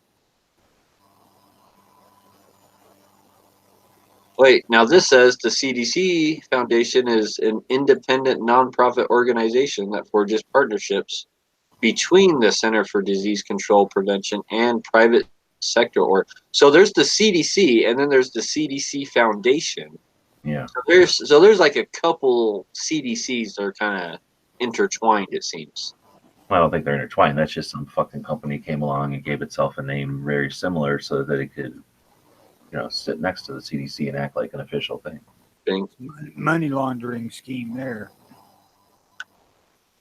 Yeah, probably send out a bunch of things like, hey, we're the CDC and we're the CDC Foundation and we care about freaking your data or something, just like the CDC next door.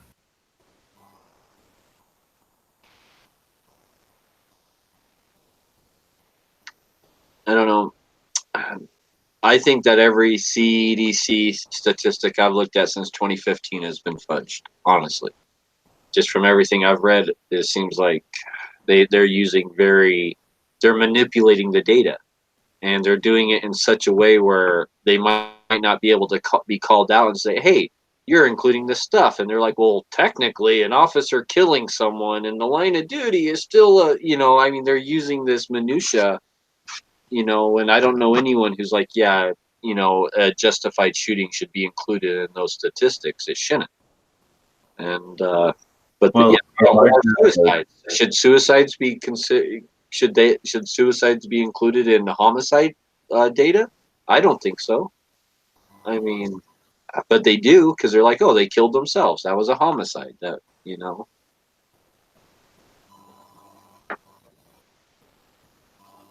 So I don't know I think they've just got better at fudging their statistics and making it harder to get called out for it.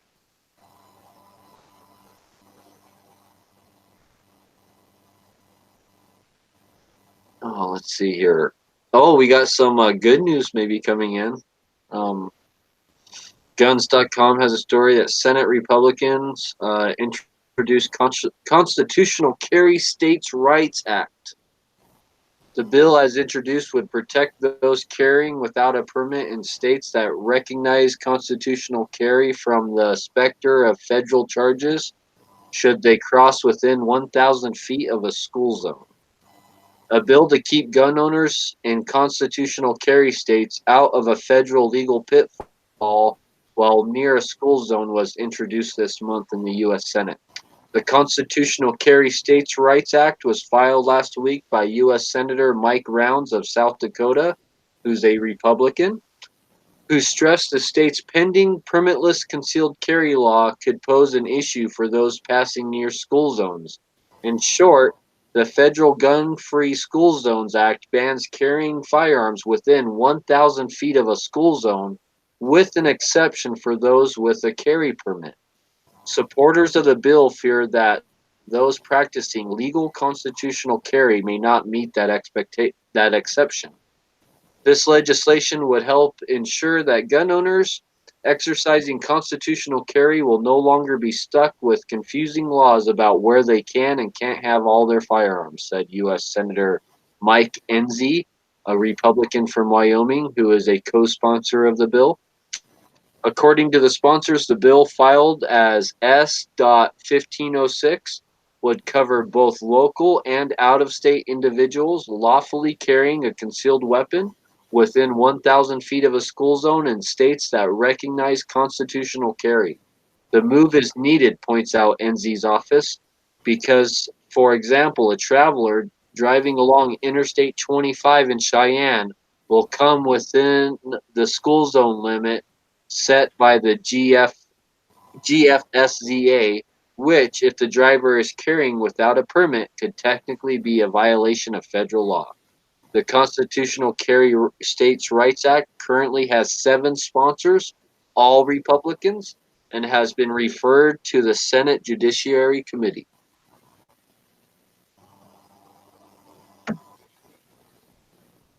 So what do you guys think about that? Someone's taken some preemptive steps to protect. Someone saw that there could be a potential liability for gun owners there, and without necessarily even citing a case for it or an example, they're like, I see this might be a potential problem. Let's protect our gun owners and get a bill out there to and get it passed to protect them. I'm kind of liking that they didn't have to wait for someone to actually go to jail and be fighting from behind bars to get something like this passed, right? They're not waiting until an innocent person's already imprisoned. I don't know. That really doesn't make a shitload of difference here because I already got a damn carry permit. I can go into the school parking lot with a gun. Well, I know, but mainly this is for constitutional carry states, right? And so how many constitutional carry states are there now? Like 10? Hell no, there's 17 or 18, I think. Constitutional carry states? 17, right? 16, 17? Somewhere in there, yeah. I think the last one was 17 because I think it's hard to remember because they'll say like this is the 16th state, 17th state, right? I think it's 17th the last one I saw. Let's see here. Oh yeah, there's more than I thought. Wow. 1, 2, 3, 4, 5, 6, 7, 8, 9, 10, 11, 12, 13 is what I'm seeing here. When you're talking constitutional carry, you get states like Montana, where it'll be like you can have constitutional carry unless you're in the city. So they don't always count that one. And then they've got, I think one of them is like you can have constitutional carry if you live here. Oh, So, Illinois, Montana, New Mexico, and Oklahoma have limited forms of constitutional carry. yeah. So those aren't included in the 13. So yeah, okay. So it's 13 or 17 depending on how you look at it. That's more than I thought. I thought there was only Like if you count travelers, then it's not 17 or whatever, 16. It's smaller. But if you count just the fact that it exists and that you can carry without a permit, at least some people can, then it's a lot. It's not a majority. That's a lot of states, still 17 states, and to go, to have something like this protecting you in case you accidentally wander in within 1,000 feet of a school zone, and just so happen to get pulled over. I mean, I don't know. I think this is a good law. I mean, this is something that's good for us. And like I said, they're doing it now instead of waiting for someone to get behind bars before they do it. Like that's a good thing, I think.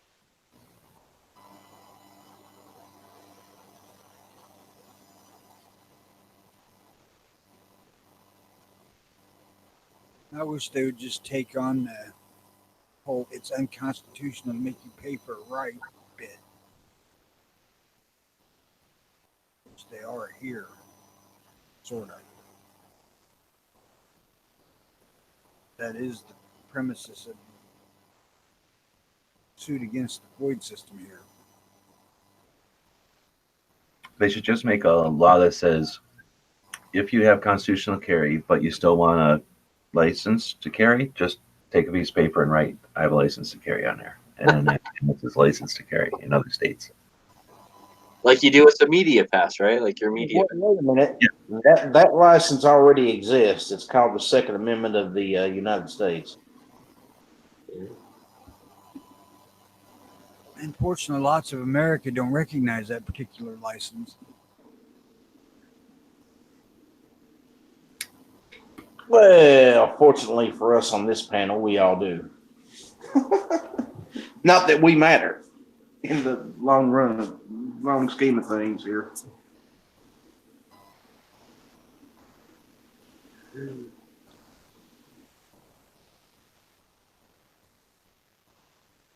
I'm certainly hoping to get out of this son of a bitch as soon as possible, but that's going to be some years because the old lady ain't going to give up her job until she can retire.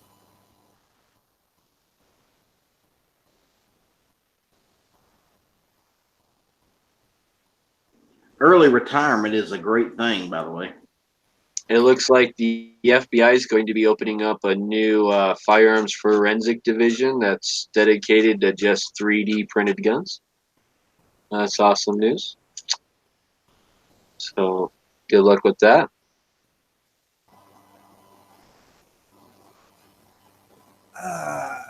So there's a big onslaught of 3D printed guns killing people, eh?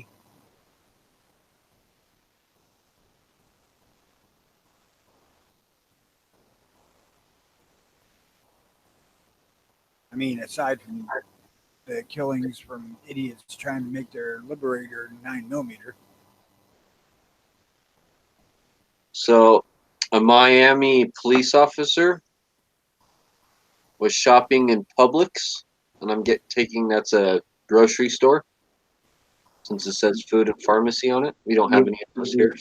It is a grocery store, yes.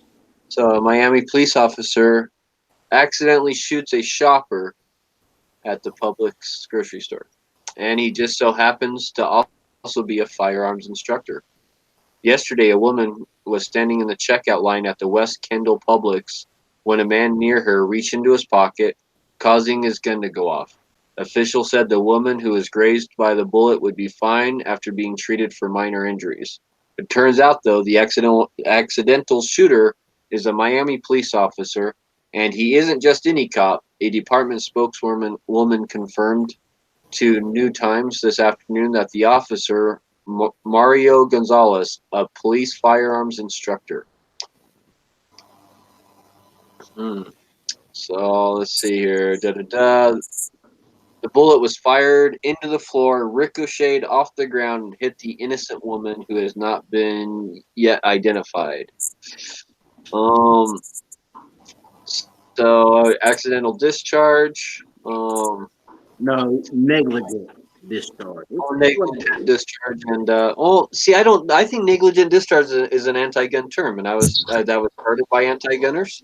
And before negligent discharges, there was no such thing. It was an accidental discharge. No, I think there's accidents happen. You get car accidents, right? And that's an evolution. A negligent discharge is something that could have been avoided, but it was negligence, right? Accidental is like your gun falls off a wall in the gun room and it's one of them SIGs or whatever, or a bunch of stuff knocks together and a gun somehow goes off. Like an accident is truly an accident, where negligent was a result of non following the safety, or there was some involvement of a negligence. So they do differentiate them because I guess the negligent is worse. Like an accidental is like, how are you going to know that an earthquake's going to happen and your guns are going to fall off a pegboard where they've never fallen off in your entire life? Like, that's not negligence. That's just literally an accident. Or your saddle breaks on your horse and you fall off, and your CZ, which are horribly unsafe guns, goes off in your holster, right? I'm just using a real life example, that's all. And then that's accidental. Like, you didn't negligently do anything there. But if you're fiddling with it and like that, blah, blah, blah, boom, and now that's a negligent. Like you caused it basically. I think that's the difference, though. But I would say that in order for it to be negligent discharge, there would have to be a weapon, or I mean a victim. There would have to be a victim for it to be negligent. Without a victim, I think it's an accident. So I guess in this case, since there was a victim, I would put it, I guess, as a negligent discharge. But No, I mean, no. In terms you of reach into your pocket and pull out your gun, and it accidentally goes off. But no one got hurt. Like no one got hit.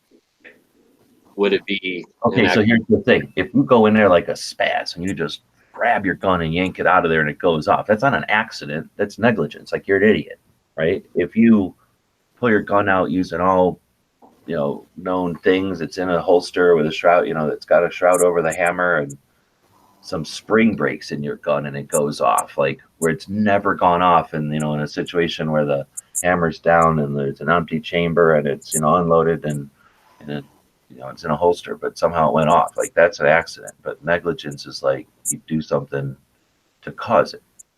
And I would almost be willing to bet money that he was carrying that gun in his pocket without being in some kind of holster. Had to be, right? Really. Or if it was in like a shell or clam shell or something, it fell out, right? And now all of a sudden it's out of the holster. He thought it was in it or something. I see that. So I see like the negligent discharge being used as an anti-gun thing, especially for prosecution.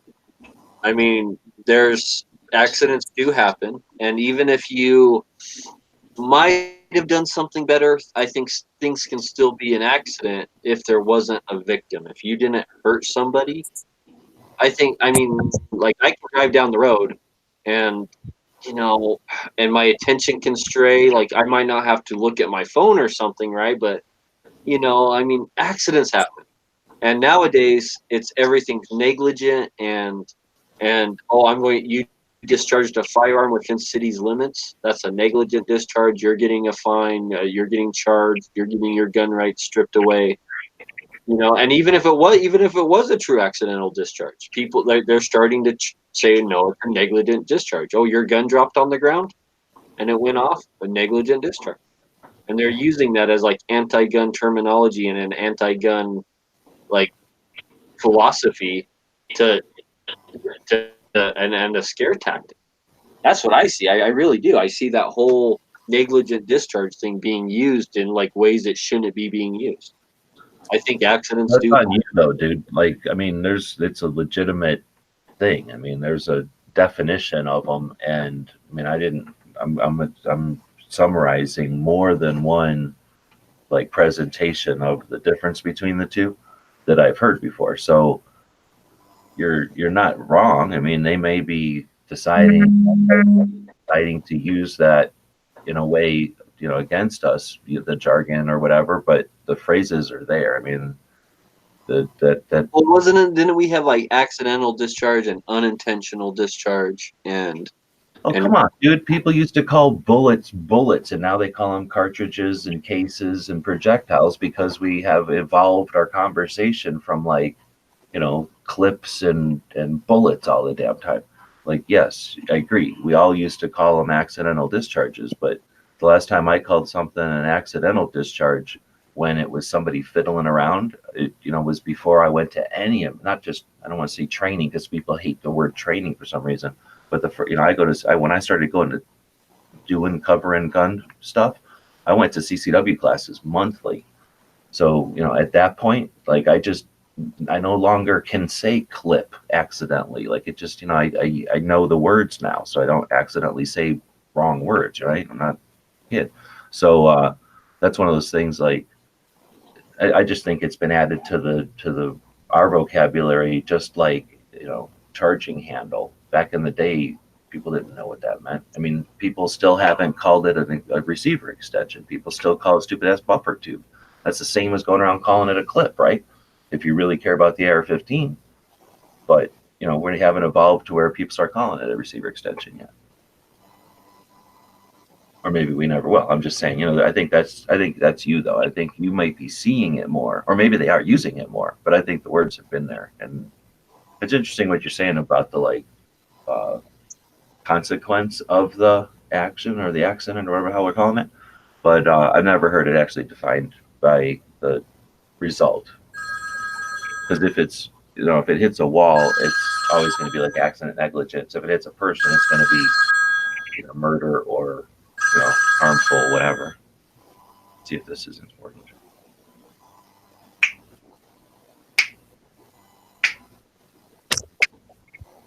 Guess not. 8 o'clock in the morning. I doubt it's a freaking important call.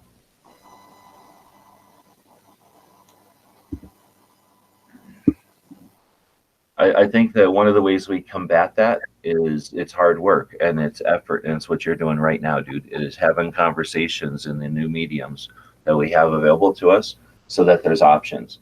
When, if we had this awesome internet and it was sitting here and nobody was using it, then everybody would just keep watching TV, right? Except everybody does use the internet for all kinds of awesome, interesting, and creative ways, and people can't get enough of it.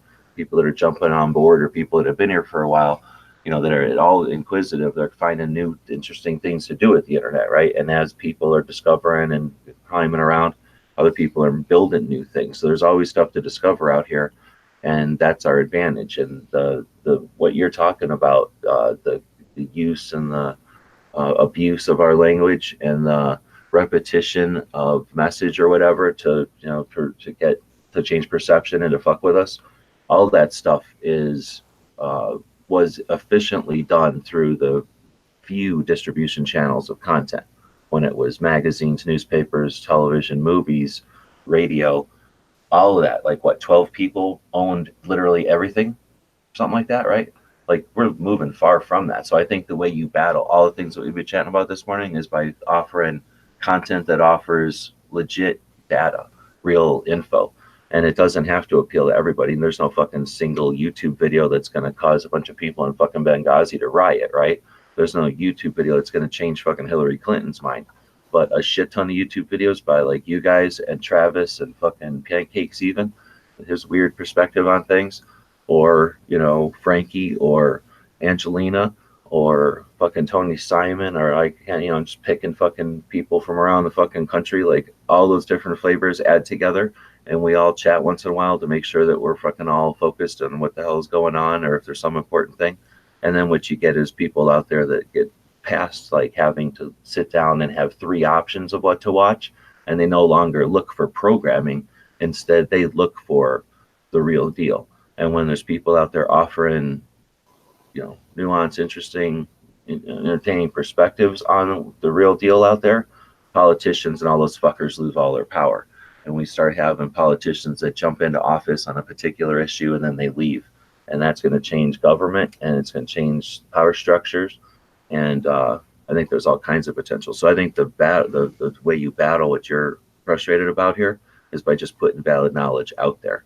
You can't tear down a billboard because they're just going to put up 1,000 more billboards, right? But you can put up a little sign out there that says question the fucking billboard. And when enough people realize that there is an option to what the fuck says on the billboard, they don't look at billboards no more, and the billboards are useless.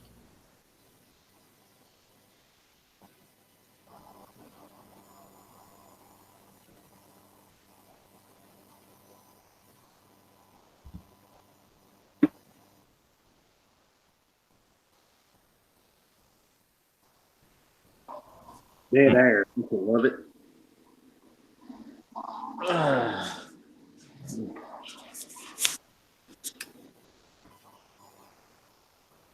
I think one problem that we face in all of this is the other side's willingness to use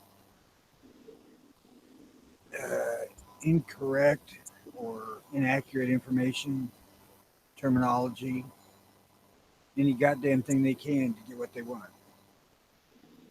Yeah, I think it goes back to what Deadhorse was when we were saying how Deadhorse was talking about all the various attacks on California, right? Like they can say whatever the hell they want because they can just be like, "Oh, I was incorrect, sorry," or they're just not questioned and look like they're smart, right?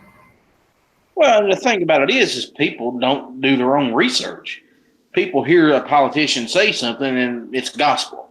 It's fact. It's true. It has to be. Instead of going out there and saying, okay, well, he said this. Now let me check into it myself and see what the real facts are. Politicians lie to you. That's what they're good at. Why?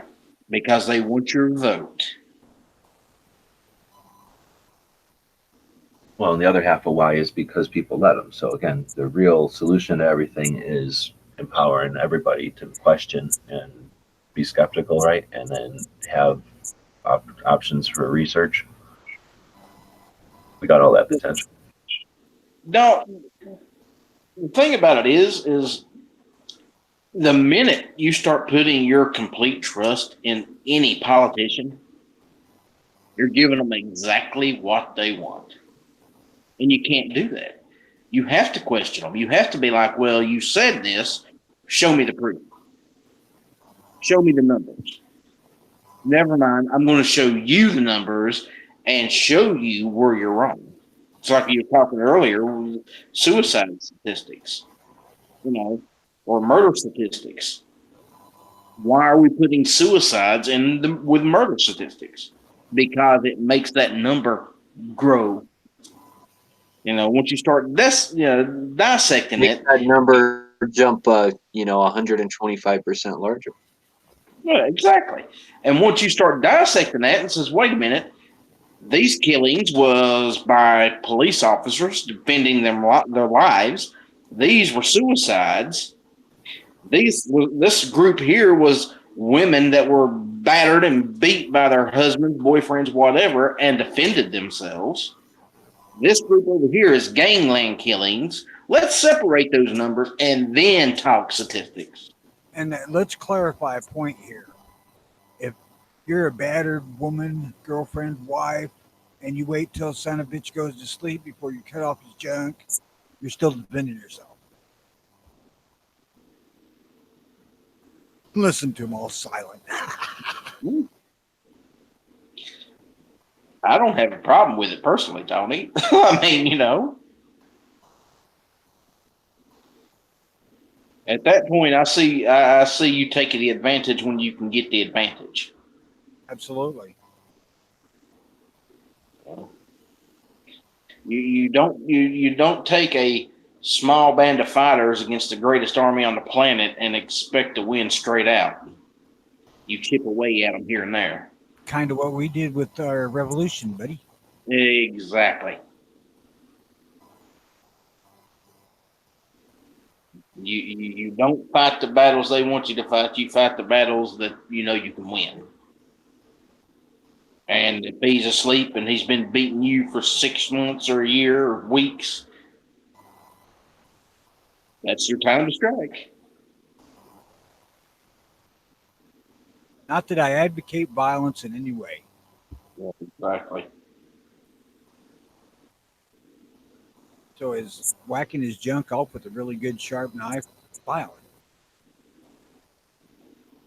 Well, I figure it like this.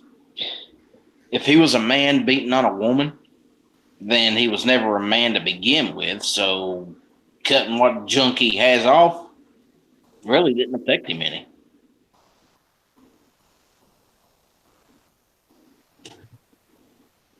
I can tell you in 38 years of marriage, I have never thought whacking my old lady.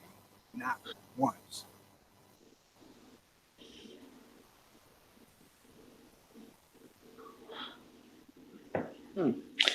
I bet she's thought about whacking you a few times, though. Probably.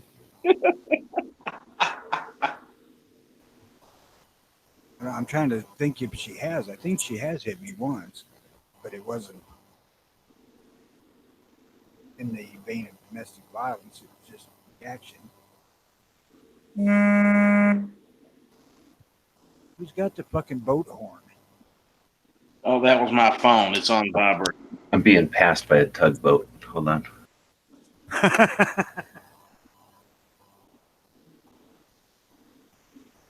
What, California slide off into the ocean? You're on beachfront now, G-Webs?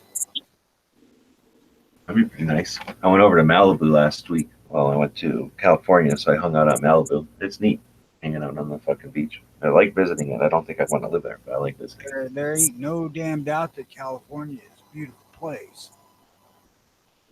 Oh, it's so big. Holy moly. California is so awesome. I don't have any problem going to California. It is really, really, really, really cool.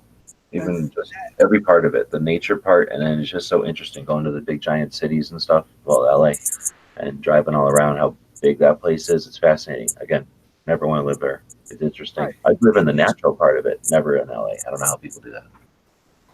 And you think about that too. That's why they have more struggle getting organized for like gun control protests, protests against gun control and stuff because they're so damn big. And they already have these things in places where there are crowds of liberals already there. Cities, follow my meaning. And at first I hacked on California gun owners for not getting together, but then as I thought about it, I thought it's a pain in the ass for me to go 40 miles to Springfield. Some of these guys live hundreds and hundreds of miles away from their damn capital, wherever the hell they're having a rally at. Seriously, can you imagine California? That's a huge ass long state. That's like Tennessee up and down and plus longer. Holy shit. And like you say, like it's one thing going to like any other city. Seriously, any other city is like, oh, I gotta go for an hour into here. Like, oh, I'm in here and all right, now I'm in here and I'm leaving and it takes me an hour to get out. Oh, that was annoying. California is like 4 or 5 hours. Like it could take all day to get into there. It's crazy. It is crazy when it's rush hour. Like, yeah, exactly. Like you say we're gonna have the thing here, and if you show up, then you can be part of it. Like, good fucking luck. Like that's a lot of effort. Right, yeah, and it's most of us have no clue what it's like. People like Pawnery who live in Houston probably do. Anybody that's familiar with Chicago would. But those of us in small town to small city,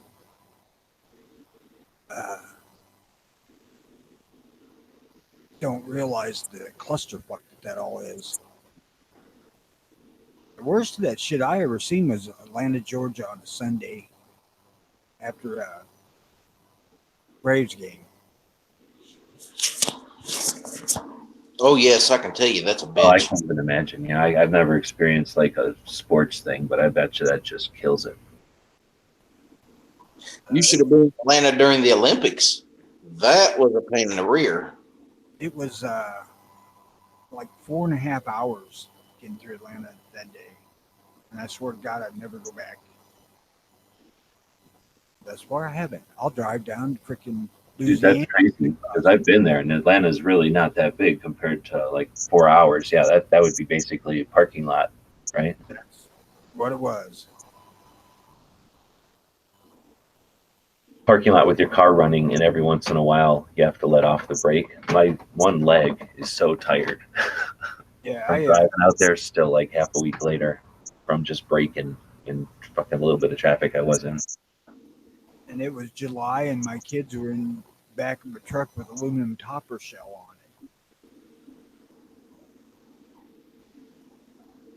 it. But they persevered, and there was sometimes a breeze, so.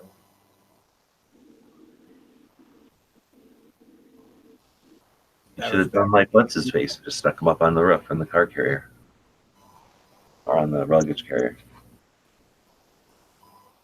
Who was that? They were from Salt Lake City or from Massachusetts. I don't know. That kind of sparks in my memory, but I can't. He was running for president. And he put his dog up on the station wagon. Romney. Romney, yeah. Pull a Romney, put the kids up on the roof. Yeah, there's no way I would drive in a manual in LA. That's nuts. If I was lived in LA, I would have a motorcycle because in LA, I don't know. I think it might be like that everywhere. The motorcycles can drive down the paint in the middle of the lanes. So Yeah. no matter what the traffic is, you'll just motorcycle zoom past you. Like they don't have any laws. So I would have like a little motorcycle, not like a big Harley or nothing, but like a dirt bike, an enduro or something. And I would just never have to wait for any traffic in LA, except that every once in a while you probably get killed from getting. Oh, come on, G. You would have a Vespa. I'd have a Vespa, not a Vespa, but the ones with the bigger wheels. The is an E something. But yeah, a moped with like the full size motorcycle wheels. No, is it? You know what I'm talking about? An Express, maybe, or no? Yeah, I know what There's you're one talking that it's a wimpy little bike, but it's got full size wheels, so you don't look like a dink wearing around, driving around on little wheelbarrow wheels. You'd want an Enduro. You're Well, I gonna want look an like a Enduro dink bike. you're gonna look like a dink on one with regular size wheels, big as you are. Yeah, I know, but at least I want to be able to like hit a curb and go over the curb and not die. The real size with like bicycle wheels. I forget what they call those things. But nowadays you can get those kind of things like all over the cities. There's just bikes that are painted color and they're free. You just walk up and use them, I guess, or something. We just barely got that law here. I think it goes into at like we can start using it. I think July 1st, where we can start like splitting lanes, and like at a red light, we can just basically split lanes, go to the front of the pack. If we go to a red light, and it's like we can treat red lights as stop signs now as motorcycle riders, because a lot of red lights, there's not enough metal in the motorcycle to trip the magnetic loop that the lights use to let them know that someone's waiting there. So we can pretty much treat red lights as stop signs now. And Plus, it's stupid to make a motorcycle wait because they can move so much faster than a stupid ass car that everything else. Like, there's no need for them to sit around waiting for everybody else to slow down. Oh yeah. Mention of air cooled don't do well idling.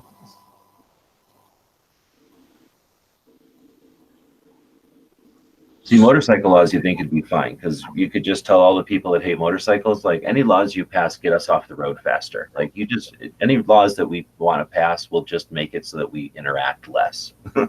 And then they'll motorcycles will be like, okay, yeah, let's do that because I don't want motorcycles around anymore. Well, they did put in some interesting stipulations to that lane splitting and stuff. Is that you can't do it on any road that the speed limit's over 45 miles per hour on. And when you do it, you can't be going more than 15 miles an hour faster than the cars you're passing. So if they're going 40, the max you can go is like 55 passing them. But technically, you would be speeding probably at that point, because if they're going 40, the speed limit's probably 40. You know what I mean? So the law kind of doesn't make sense, but if the speed limit is 45 and some jerk is going 40, aren't you allowed to go 50 to pass them? You can go over the speed limit to pass somebody. I would think that if somebody was going 40 and you're in a bike, you should be able to go 50 to get past them. When I was in driver's ed, you could go up to 10 miles an hour over the speed limit to pass somebody. Yeah, exactly. It's like a floating thing. Like you can exceed the speed limit legally at times, like in order to do stuff. But just think, you're sitting in traffic, hot as hell, been there for an hour and a half, and you see this fucking motorcycle coming up in your mirror. You gonna open the door?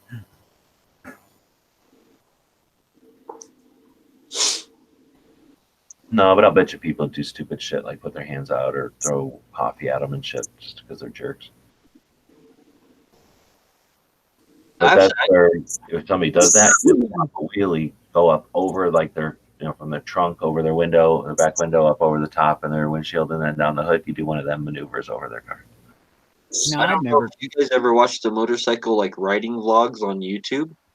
And but I mean, these guys, I see like these guys watch people throw like a bag of trash out of their car, and these guys will go grab that bag of trash and chase these people down and throw it back in their car and stuff like that. Be like, don't you be littering in my city? And yeah, I don't know, these guys, they do get a hard time from people, but there's reasons why. I mean, these guys are kind of like, I guess, sheepdogs. A lot of these motorcycle riders out there, they kind of always have been the people with that same kind of spirit. That's why a lot of motorcycle riders tend to be bounty hunters. I really need to put out there that this comes from personal experience. You cannot win in a motorcycle versus car crash. See, I feel like there's at least two ways to win. One would be to do a wheelie and pop over the car, right? Or some kind of a jump, maybe hit like a piece of wood against a garbage can. And then the other thing would be to do one of them slides where you go under like the back of a semi truck, because that's got to happen a lot. Like I would just slide under the back of vehicles a lot. Well, unfortunately, in my case, it was a broadside. I broadsided the car because I was riding my bike real freaking stupidly, and there's no jumping over a car from the side. And sliding under it was Fairmont. There's no getting under it either.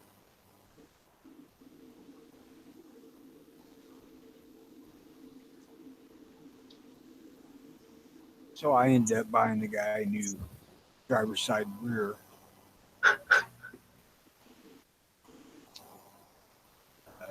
I don't know how much of it. It cost me, God, $1,900, I think.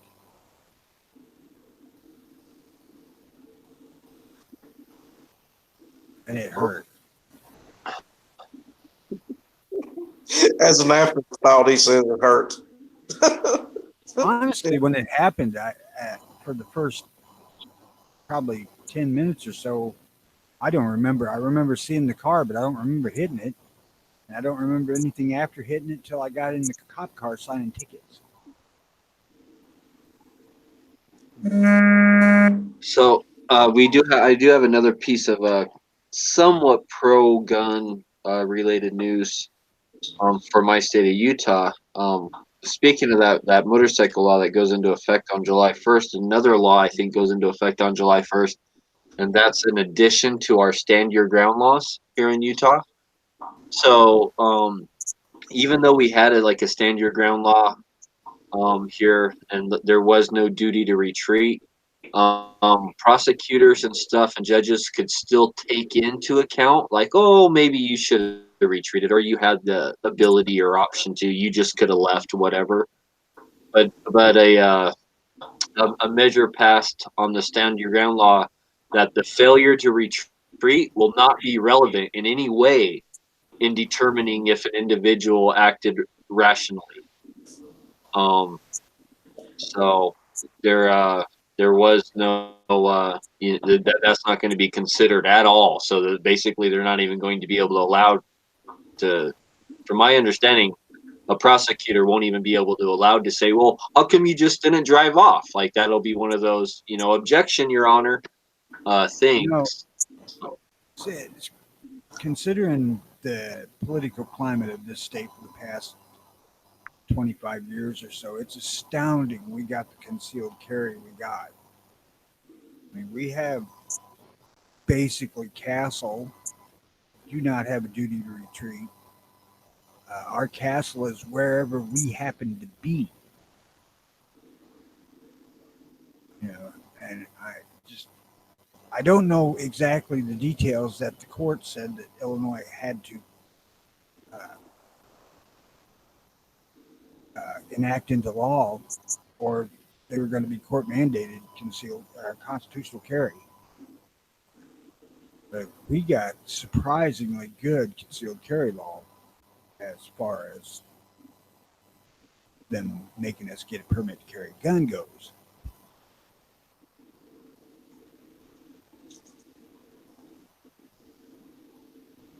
Although I got a new email saying that I can't carry my concealed carry weapon while I'm out in the forest hunting. I can only carry something. That extra concealed weapon just makes you so much more dangerous to that deer, Tony. Well, I can open carry a handgun if I want to hunt with it. Here's the That's problem. IDR. Here's what I see the problem. There's hunters. This happens all the time, I bet. There's hunters out there, trying to kill whatever. They don't get enough killing in real life, so they have to go kill animals, right? So they go out there, and let's say they both see some baby deer. They shoot at it and they kill it. And then they run over there, and now they're arguing over who gets to kill, keep the dead carcass or whatever, because that'll happen a lot. And then what'll happen is if they're open carrying, that's fair. But if one of them has a concealed gun, he's going to kill the other one. It's violence. No. Here. That really happened. Let me tell you how this works. You're not going to argue over the dead carcass until that other motherfucker field dresses it. want me to slide up and get him in the back. That really happened here with my uncle. My uncle shot a deer. After he shot the deer first and the deer was dead, laying on its side, a guy ran up out of nowhere, shot the deer twice with a handgun, and claimed it was his. That like he had shot it first with a rifle from somewhere, and then ran up to put like 2 kill shots into his son, even though it was already dead, right? But like it was like a real strange thing. But I like that really happened here. My uncle like literally almost got into a fist fight with the guy over a deer of a similar situation.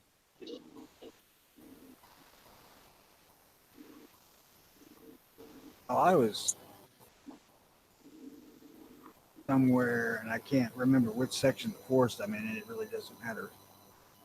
But I was out just going to hunt. I wasn't at the place where I was going to sit, and I had a 6-point buck run towards me who had been shot.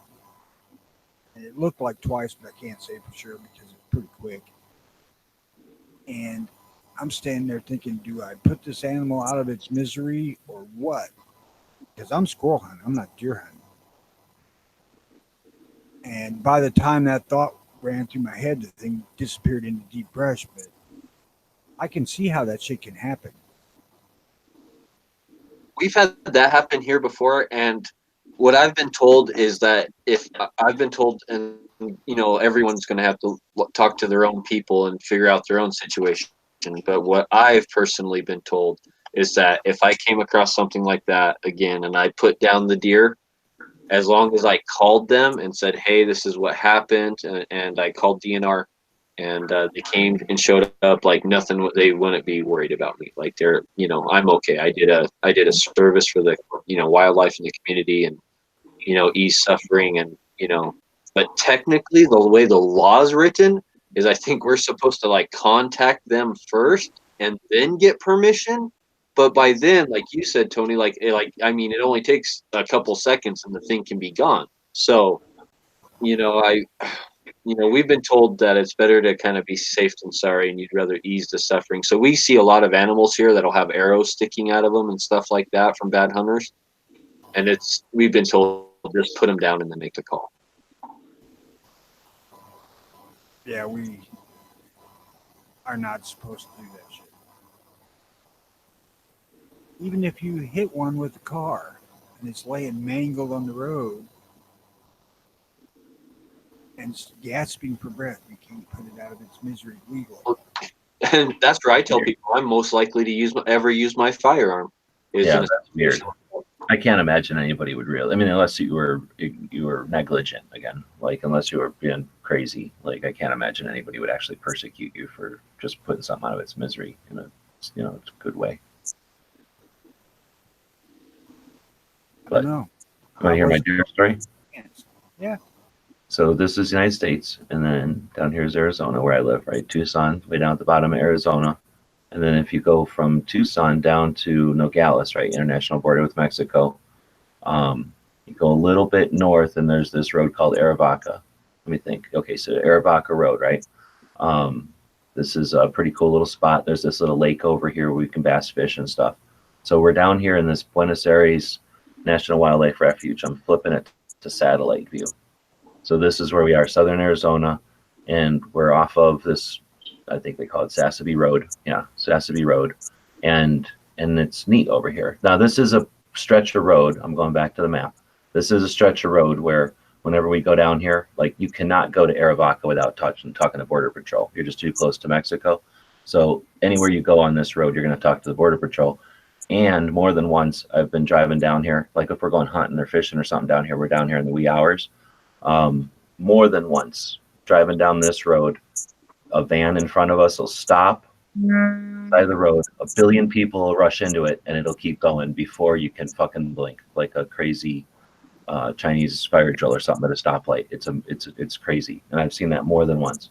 So that happens along this road, and because of that, where this place we go hunting at, which is right here, I believe, this little wash right here is fucking filthy with all the fucking illegals walking up. And these are like illegals going to work in the slaughterhouses. These aren't like carrying drugs or nothing. These aren't a real danger to anybody except the rapists and shit that rape each other. But just horrible fucking filth, this whole like wash here. And it's just, that's the kind of shit that makes you sick. Anyhow, this is a neat area because there's tons of gold mines and copper mines, and it's gold mines mostly out here. So there's just these little gold mines all over the place. And then there's these hills, right? And so we go out here. I'm almost positive it was right here. And camping out, I don't know if you're going to be able to see all the little holes everywhere, but I literally have a picture of me camping like on top of a gold mine hole. Like I camped where if I would have like restlessly slept and rolled over out and like knocked my tent over and rolled over, I would have died because I would have fallen down this endless hole. I just think that's kind of neat. Anyway, so we're out here camping, and we're camping in tents and then waking up and walking into these hills and glassing deers, right? So I'm trying to find the exact freaking spot. I'm pretty sure, I don't know how well you can see the terrain here, but this is a hill over here, and we're over on this side kind of setting up. And the problem is these illegals will go by and spook the deer and stuff, so it's kind of a frustrating thing depending on how active the illegals are. But and you know, so we're out here and enjoying it. And what's also neat is I'm going to zoom up again and go to the map. Over to the left over here is the Yuma thing where all the Marines do all their air ordnance type of shit. Like this is all their aerial places. And then Phoenix has a bunch of F-16s, and those F-16s, and sometimes the Marines, I guess, will come over here and fly around and do their dogfighting up in the air. So we're sitting down here deer hunting, watching illegals walk by and looking for deers. And the deers are in the desert are different than what you guys got, because we're standing on one side of a hill, glassing over to the other side of a hill so that we can sneak up on the fucker and try to shoot him, right? So let's say we're on one of these hills looking at this big hill, right? This is the big hill where the deers are at. We're sitting on probably one of these little hills on the side, probably this big hill here, looking at this hill. And then I'm mentioning the airplanes because I'm just kind of daydreaming, looking up in the air because the F-16s are dogfighting each other, and they don't shoot missiles at each other, but they will shoot their strafe or whatever, like those little smoky things that come out the back. They'll shoot those things all the time. So you can tell they're dogfighting because they start flying all around funny and then shooting these things out. So it's really neat. You can't hear nothing. You have to be watching because you don't hear any of it. It's happening way up in the air. They just look like little dots, right? Anyway, so I'm watching all that and having a good time. And then finally, after a couple of days, because we're out here for a few days, this fucking deer, we finally find a deer that's worth going and getting, because our deers are the size of freaking German Shepherds out here. So you're trying to find a deer that's worth getting, right? Not just a little tiny deer. So we finally find this deer, and I'm pretty sure it's this hill right here. And we're over here someplace, and we're glassing this fucker, and then it goes up here and it goes to sleep, and we go to sleep. And then we wake up ass early, in tents, in a truck, driving out here and camping in tents. We walk the fuck out here because we knew we bedded down over here somewhere. We're going to go get him in the morning, right? We get ourselves all over here, and there's like 4 of us. We suck at hunting. So there's like 4 of us ganging up on this poor little fucking deer, right? Radios and shit, talking to each other and glassing and shit because we suck at hunting. Anyway, long story short, now we're sitting here minding our business, like got this whole deer like figured out, and he's over fucking here somewhere. And I'm sitting over here, my friend's sitting over here, another friend's sitting over here, and then I think a third guy, the guy that was most in shape, is going up there to get the fucking deer. And then fucking Dick comes driving up in a truck, drives way the fuck we're all sitting, like we all camped over here and hiked over here quietly like fucking bunch of ninjas. Fucker in his truck, radio going, boop, gets out, bam, shoots that fucking deer. Him and his fucking friend walk over there, grab the fucking thing, boom, bam. We're all just sitting there talking to each other in radios like a bunch of schmucks. That's our deer hunting story. I quit deer hunting after that, pretty much. No shots were taken at the truck. No. We're like, we suck at hunting very bad. Like we're doing this all wrong. Because the areas around Tucson are pretty much meat, like people just go get them. They don't fuck around like we're fucking around, like if we're stealth fucking hunting a fucking ninja deer or some shit. Yeah, for the most part, I don't go out hunting to get anything except for time in the woods and exercise. I don't care if I get anything or not anymore. I mean, it ain't like Black deer is sitting on oh sorry. it ain't like I got a house full of kids to feed or anything like that anymore. It's just me and the old lady. So one squirrel will take care of her and I both. Out here the desert isn't sand, it's green, right? And there's bushes and trees and stuff. And then, you know, the vegetation differs as you go elevation wise up and down. So the critters out here are small because there's not a lot of stuff. So they're tiny. They're like German shepherds or something compared to regular deers you got back home. So they're little tiny deers and they don't do nothing all day except sit there. So every once in a while they'll get up and walk around and sit back down again. But for the most part, they're just sitting underneath whatever shade they can find. So the only way you really hunt them, or the way that most people hunt them, is you get a nice set of binoculars on a bipod and you sit someplace in the shade and you look at other hills looking for either their little tail, if it's a white tail, their little ears fletching if they're muleys, and you got to look for them like swatting flies or something. And you got to have really good binoculars. And once you find one, you try to either sneak up on it or have really good ability to shoot distance and know range, because range is really different when it's not like just, you know, path in front of you, like a flat, you know, I'm here and 1,600 yards in front of me is the target, but like, you know, the ground drops off and goes into some cavern and then comes back up on the other side. I find it really difficult to glass or to determine distance at that kind of situation. Like, you know, you don't know what the size of the deer or the rocks or anything are. So it's tough to judge. It's not like there's a Gulf flag over there that you can use to compare it to, you know? Yeah, that's one of the nice things about most of the deer hunting around here is if you have to shoot more than 50 yards, it's probably rare. Like I tell most people, like here the deer is always 150 or less, and my secret is just get between the deer and the water, and get up on the side of the mountain a little bit, just a little bit, and just literally go right up there and park in your vehicle, and basically somewhere between the hills and the water, and just you're either going to catch them going there or on the way back. That's why I think I've been pretty successful. A lot of people will just, because we have, you could kind of tell in that aerial view, there's just like the ranchers or whoever will, like, I imagine ranchers will scoop up some dirt and make like a cow pond wherever there's like maybe a spring or, you know, rain collects or whatever. Yep. And then people will just hunt the ponds or hunt the water. I don't like doing that. Out here it's like, so, you know what I mean? That's like cheating. But we've done it. I'm not saying we haven't done it. We've done it, especially for pigs and shit.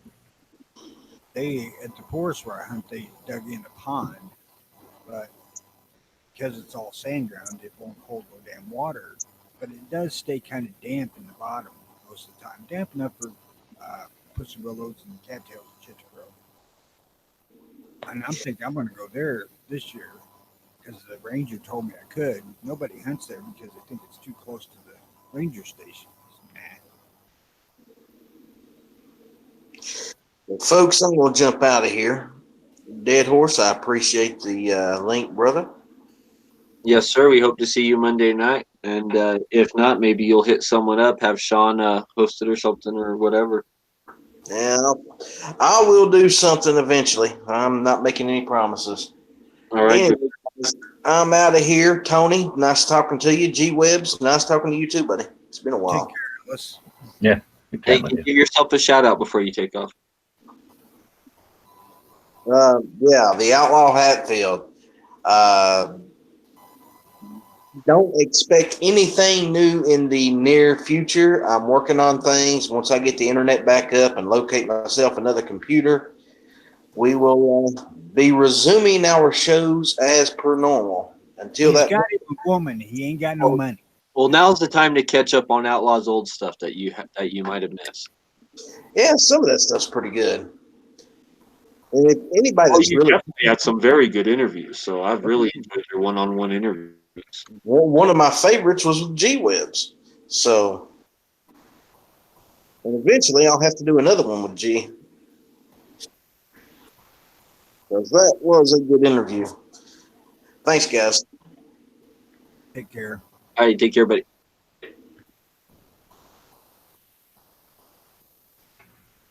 So in Arizona, right, we've got I-19, which is like the main route down to Mexico, and then you got something over here, Bisbee or something over here. There's like another Douglas, I guess, another point of entry, and then Yuma, way the hell over by California over here. Like that's where 99% of our fruit from Mexico, like this whole area is a bunch of food. So that's like where a lot of our food comes from. And then Nogales is mostly food. And I don't know what the hell happens in Douglas. But then there was like a couple of little spots that I don't know if they actually are. I think they're closed now. Like Lochiel, I know is closed. That's just like a chain link fence last time I looked. And then the Sassabee, I don't know if it's open. It might be open. But I was going to show you, like, this is just south of where I was showing you where we go hunting. We go hunting over here on Arivaca. Well, we've been hunting all around in here. But this Sassabee is a neat little place. It's an old border crossing. I'm zooming in now on satellite. And it's like, this is the actual border crossing buildings. And it's all fancy now, I guess. But back in the day, that was just like a little shit building. And then this is the little town. It's not much. It's just like a couple of houses or whatever. Or buildings. Last I heard, some dude owns that whole town. Like he owns every single building there. Oh, heck yeah. They own the whole little town like that. I don't know if he owns that little part too, but maybe he lives over here. That looks like a big place. But I don't know. Maybe that was a while ago because now it's changed with the whole border, blah, blah, blah. So maybe it looks like it's a lot more built up. Some little ranch right next to the border. I wouldn't mind owning my own damn town. I know there's a couple when I would drive back and forth in New Mexico. There's like little dead towns. Maybe they were, you know, where they're at. I think maybe they collected salt or something. There's all these little dead little seas that have salt in them. Some of these little towns are just dead. And I always thought, like, man, it'd be neat to just buy this whole fucking town.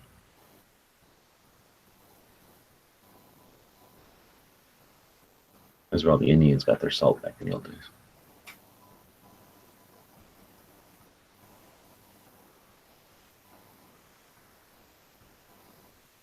Yep. Make the good firearm laws like, oh, everyone in the city has to own a gun. There you go.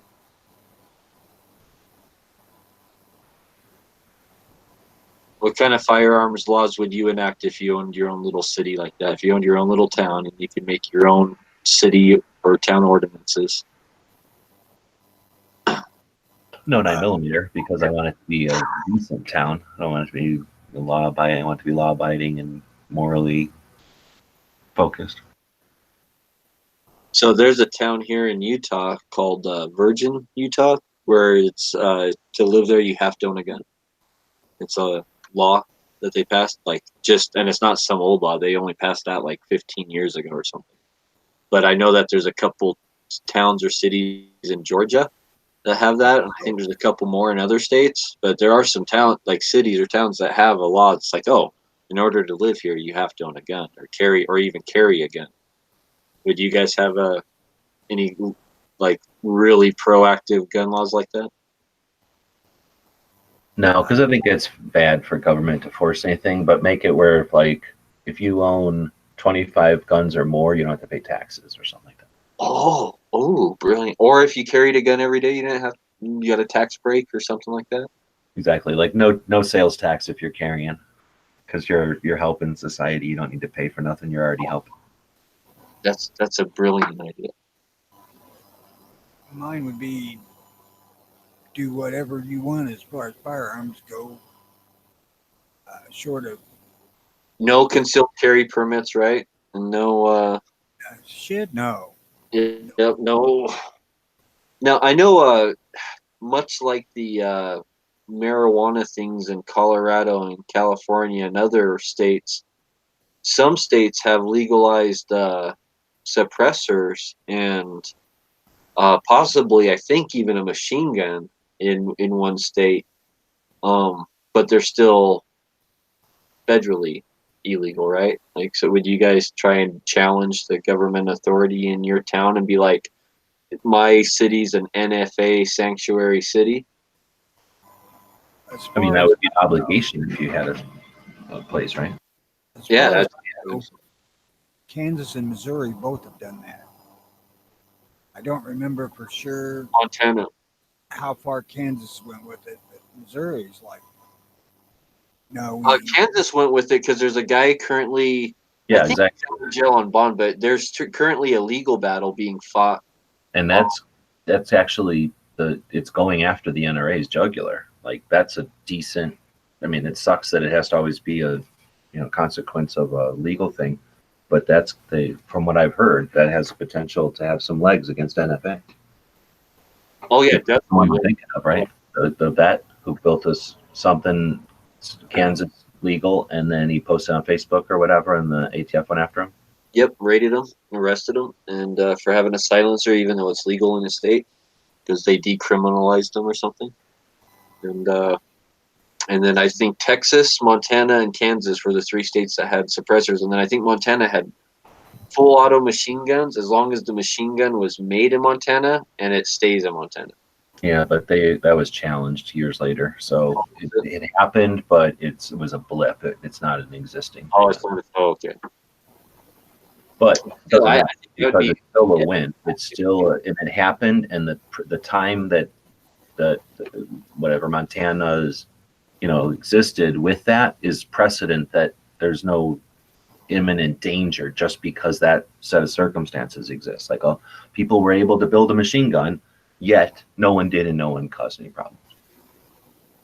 So they can't deny that, is what I'm saying. Like even though it doesn't still exist, like it existed. So I'm going to read a little expert of the story for those that haven't heard about this of the Kansas City man. So the gun silencer court case involving Second Amendment ignites Kansas Capitol protest. So Topeka, Kansas, supporters of a Humboldt man convicted of possessing an illegal gun silencer rallied at the Capitol on Wednesday, saying he should have been protected by state law designed to nullify federal weapons regulations in Kansas. Jeremy Kettler is the gentleman's name, said he relied on the Kansas Second Amendment Protection Act of 2013 when he bought a locally made sound suppressor from his co-defendant, Shane Cox, a Chanute gun dealer, and posted a Facebook video of himself using it. But in November, a federal court convicted Kettler of illegally possessing the silencer, and Cox was found guilty of illegally possessing, manufacturing, and selling the devices. They face a February 6th sentencing, and I think that got delayed. I don't think that's done yet. Silencers are strictly regulated under federal law, but Kettler said Cox was assured by a lawyer and local law enforcement officials that the equipment would be legal as long as it was made in Kansas and remained in the state. Well, that's interesting because the thing I understood about the Montana when it happened, and I would assume some of these other states, is that like the basically what the law says is that if you build, a lot of the times there's the NFA from 34, and then a lot of the states have a version of the NFA redundantly. So I think it's two things. Montana says, let's erase the redundant part of the NFA because we're removing that. Additionally, here's the stipulations. You can build XYZ as long as, 1, 2, 3. And that is, you can build an NFA item as long as it stays in the state. And in, like you say, in Montana, it was everything. But then the deal is that the NFA rests on interstate commerce. So if you do something like that inside the state, right, then it's doesn't apply to interstate commerce. So they don't have jurisdiction, I guess. But then what happens is if it's an FFL, a federally licensed whatever from the ATF, has a license, part of their license says like, blah, blah, blah, you're going to comply with blah, blah, blah. So I think that was the dilemma, is that if they were going to make something in Montana, number one, like an FFL, let's say suppressor company who's making suppressors for the country as a FFL, SOT, they would never be able to make a Montana suppressor because it would be in violation of their agreement with the feds. So like a new company would need to exist that never had an FFL from the ATF, and then it could make a legal Montana suppressor that never left the state of Montana. And then to sell that to someone, I don't know if there were any laws in Montana that stipulated any of this, but like if you took it to an FFL, immediately the FFL's what would you call it, like obligation to their license would be in violation of touching that thing because it's not an NFA item. Like as soon as they come to contact to it, they're in non-compliance with NFA. But if that Montana suppressor that's never going to leave the state of Montana, built by a Montana non-FFL, gets handed to a Montana resident, then that's good to go. And as long as it never leaves the state, it's good to go. But as soon as it touches the gun shop, that gun shop is not in compliance with NFA, whatever. And I think maybe if that's the case, maybe that's where they're stuck in the tar or whatever, like stuck in the honey. Like if that's, maybe ATF's got that angle on it or something, like, oh, well, now you're in violation of this guy's FFL. But I don't know if it mentions any of that shit. But that was the concern with like when Arizona passed something that, okay, somebody. And I think that originally happened like 2 years ago, and it's just barely coming back through where they're finally getting to the point of like appealing it, right? And this has been like a long drawn out like couple year process at the battle this guy's been going through. And I'm not sure if he is out right now or if he is in if he's locked up. Does anyone know out there? I don't know. It says here that that was the crux of the Second Amendment Protection Act, a gun law the legislature passed in 2013 asserting the state's right to nullify federal firearms regulations on weapons that are made in Kansas and never go into interstate commerce. It was absolutely legal up until we were charged, Kettler said, and then no politician or anybody would talk to me. Kettler's supporters are especially upset with Governor Sam Brownback, who signed the Second Amendment Protection Act into law, and Attorney General Derek Schmidt, whose office is responsible for defending state laws. I voted for him, and I'm disappointed in him, said Don Slickard of Parker, who attended the rally, and then went and complained to Brownback's office. If he didn't believe in it, he should have vetoed it. Wednesday's rally was sponsored by the Kansas Chamber of Liberty. So court records show Schmidt has intervened in the court case, but only to defend the constitutionality of the Second Amendment Protection Act if that becomes an issue. The federal court has ruled that the Second Amendment Protection Act, by its own terms, does not apply in the case at hand. Schmidt said in the statement issued by his office, that is because the National Firearms Act is enacted under Congress's power to tax, not its power to regulate interstate commerce.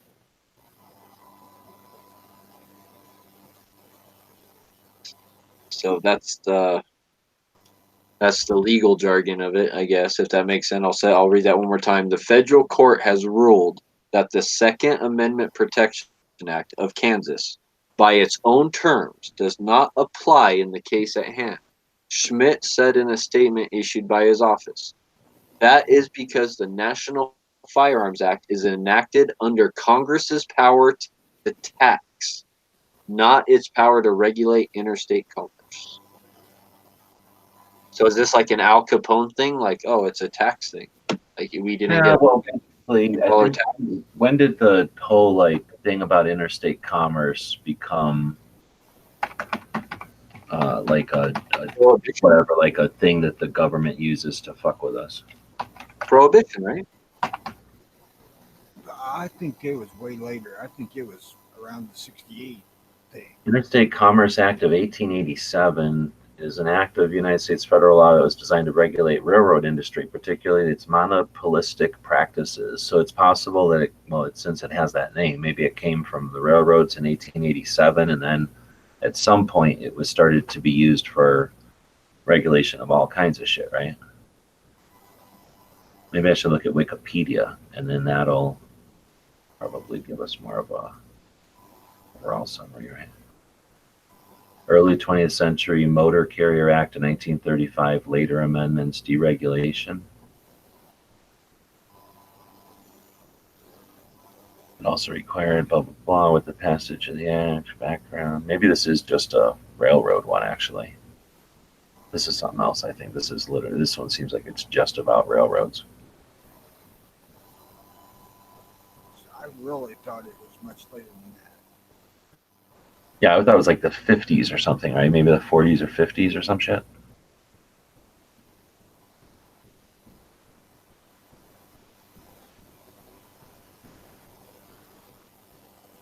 I don't know. Guys, I need to bail. Alrighty, Tony. Yeah, it's the top of the hour. I think that's about that time. Thank you for everyone for tuning in to Early Watch. We will be back tomorrow morning at 9 a.m. Eastern, 6 a.m. Pacific. You guys have any shout outs? Go ahead and throw them out there.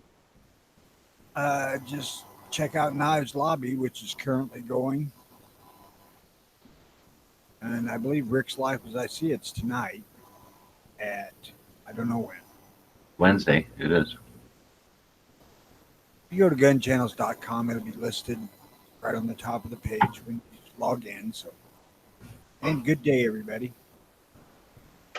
And G-Webs, you had any more Minutemen universities coming up? You had a really good one yesterday. Yeah, Argo is pretty good. I got Tim Knight tonight, the NRA, what do you call him, board of director. But I would like to promote freedom and individual liberty. Amen to that. All right, everybody, stay safe out there. Head on a swivel.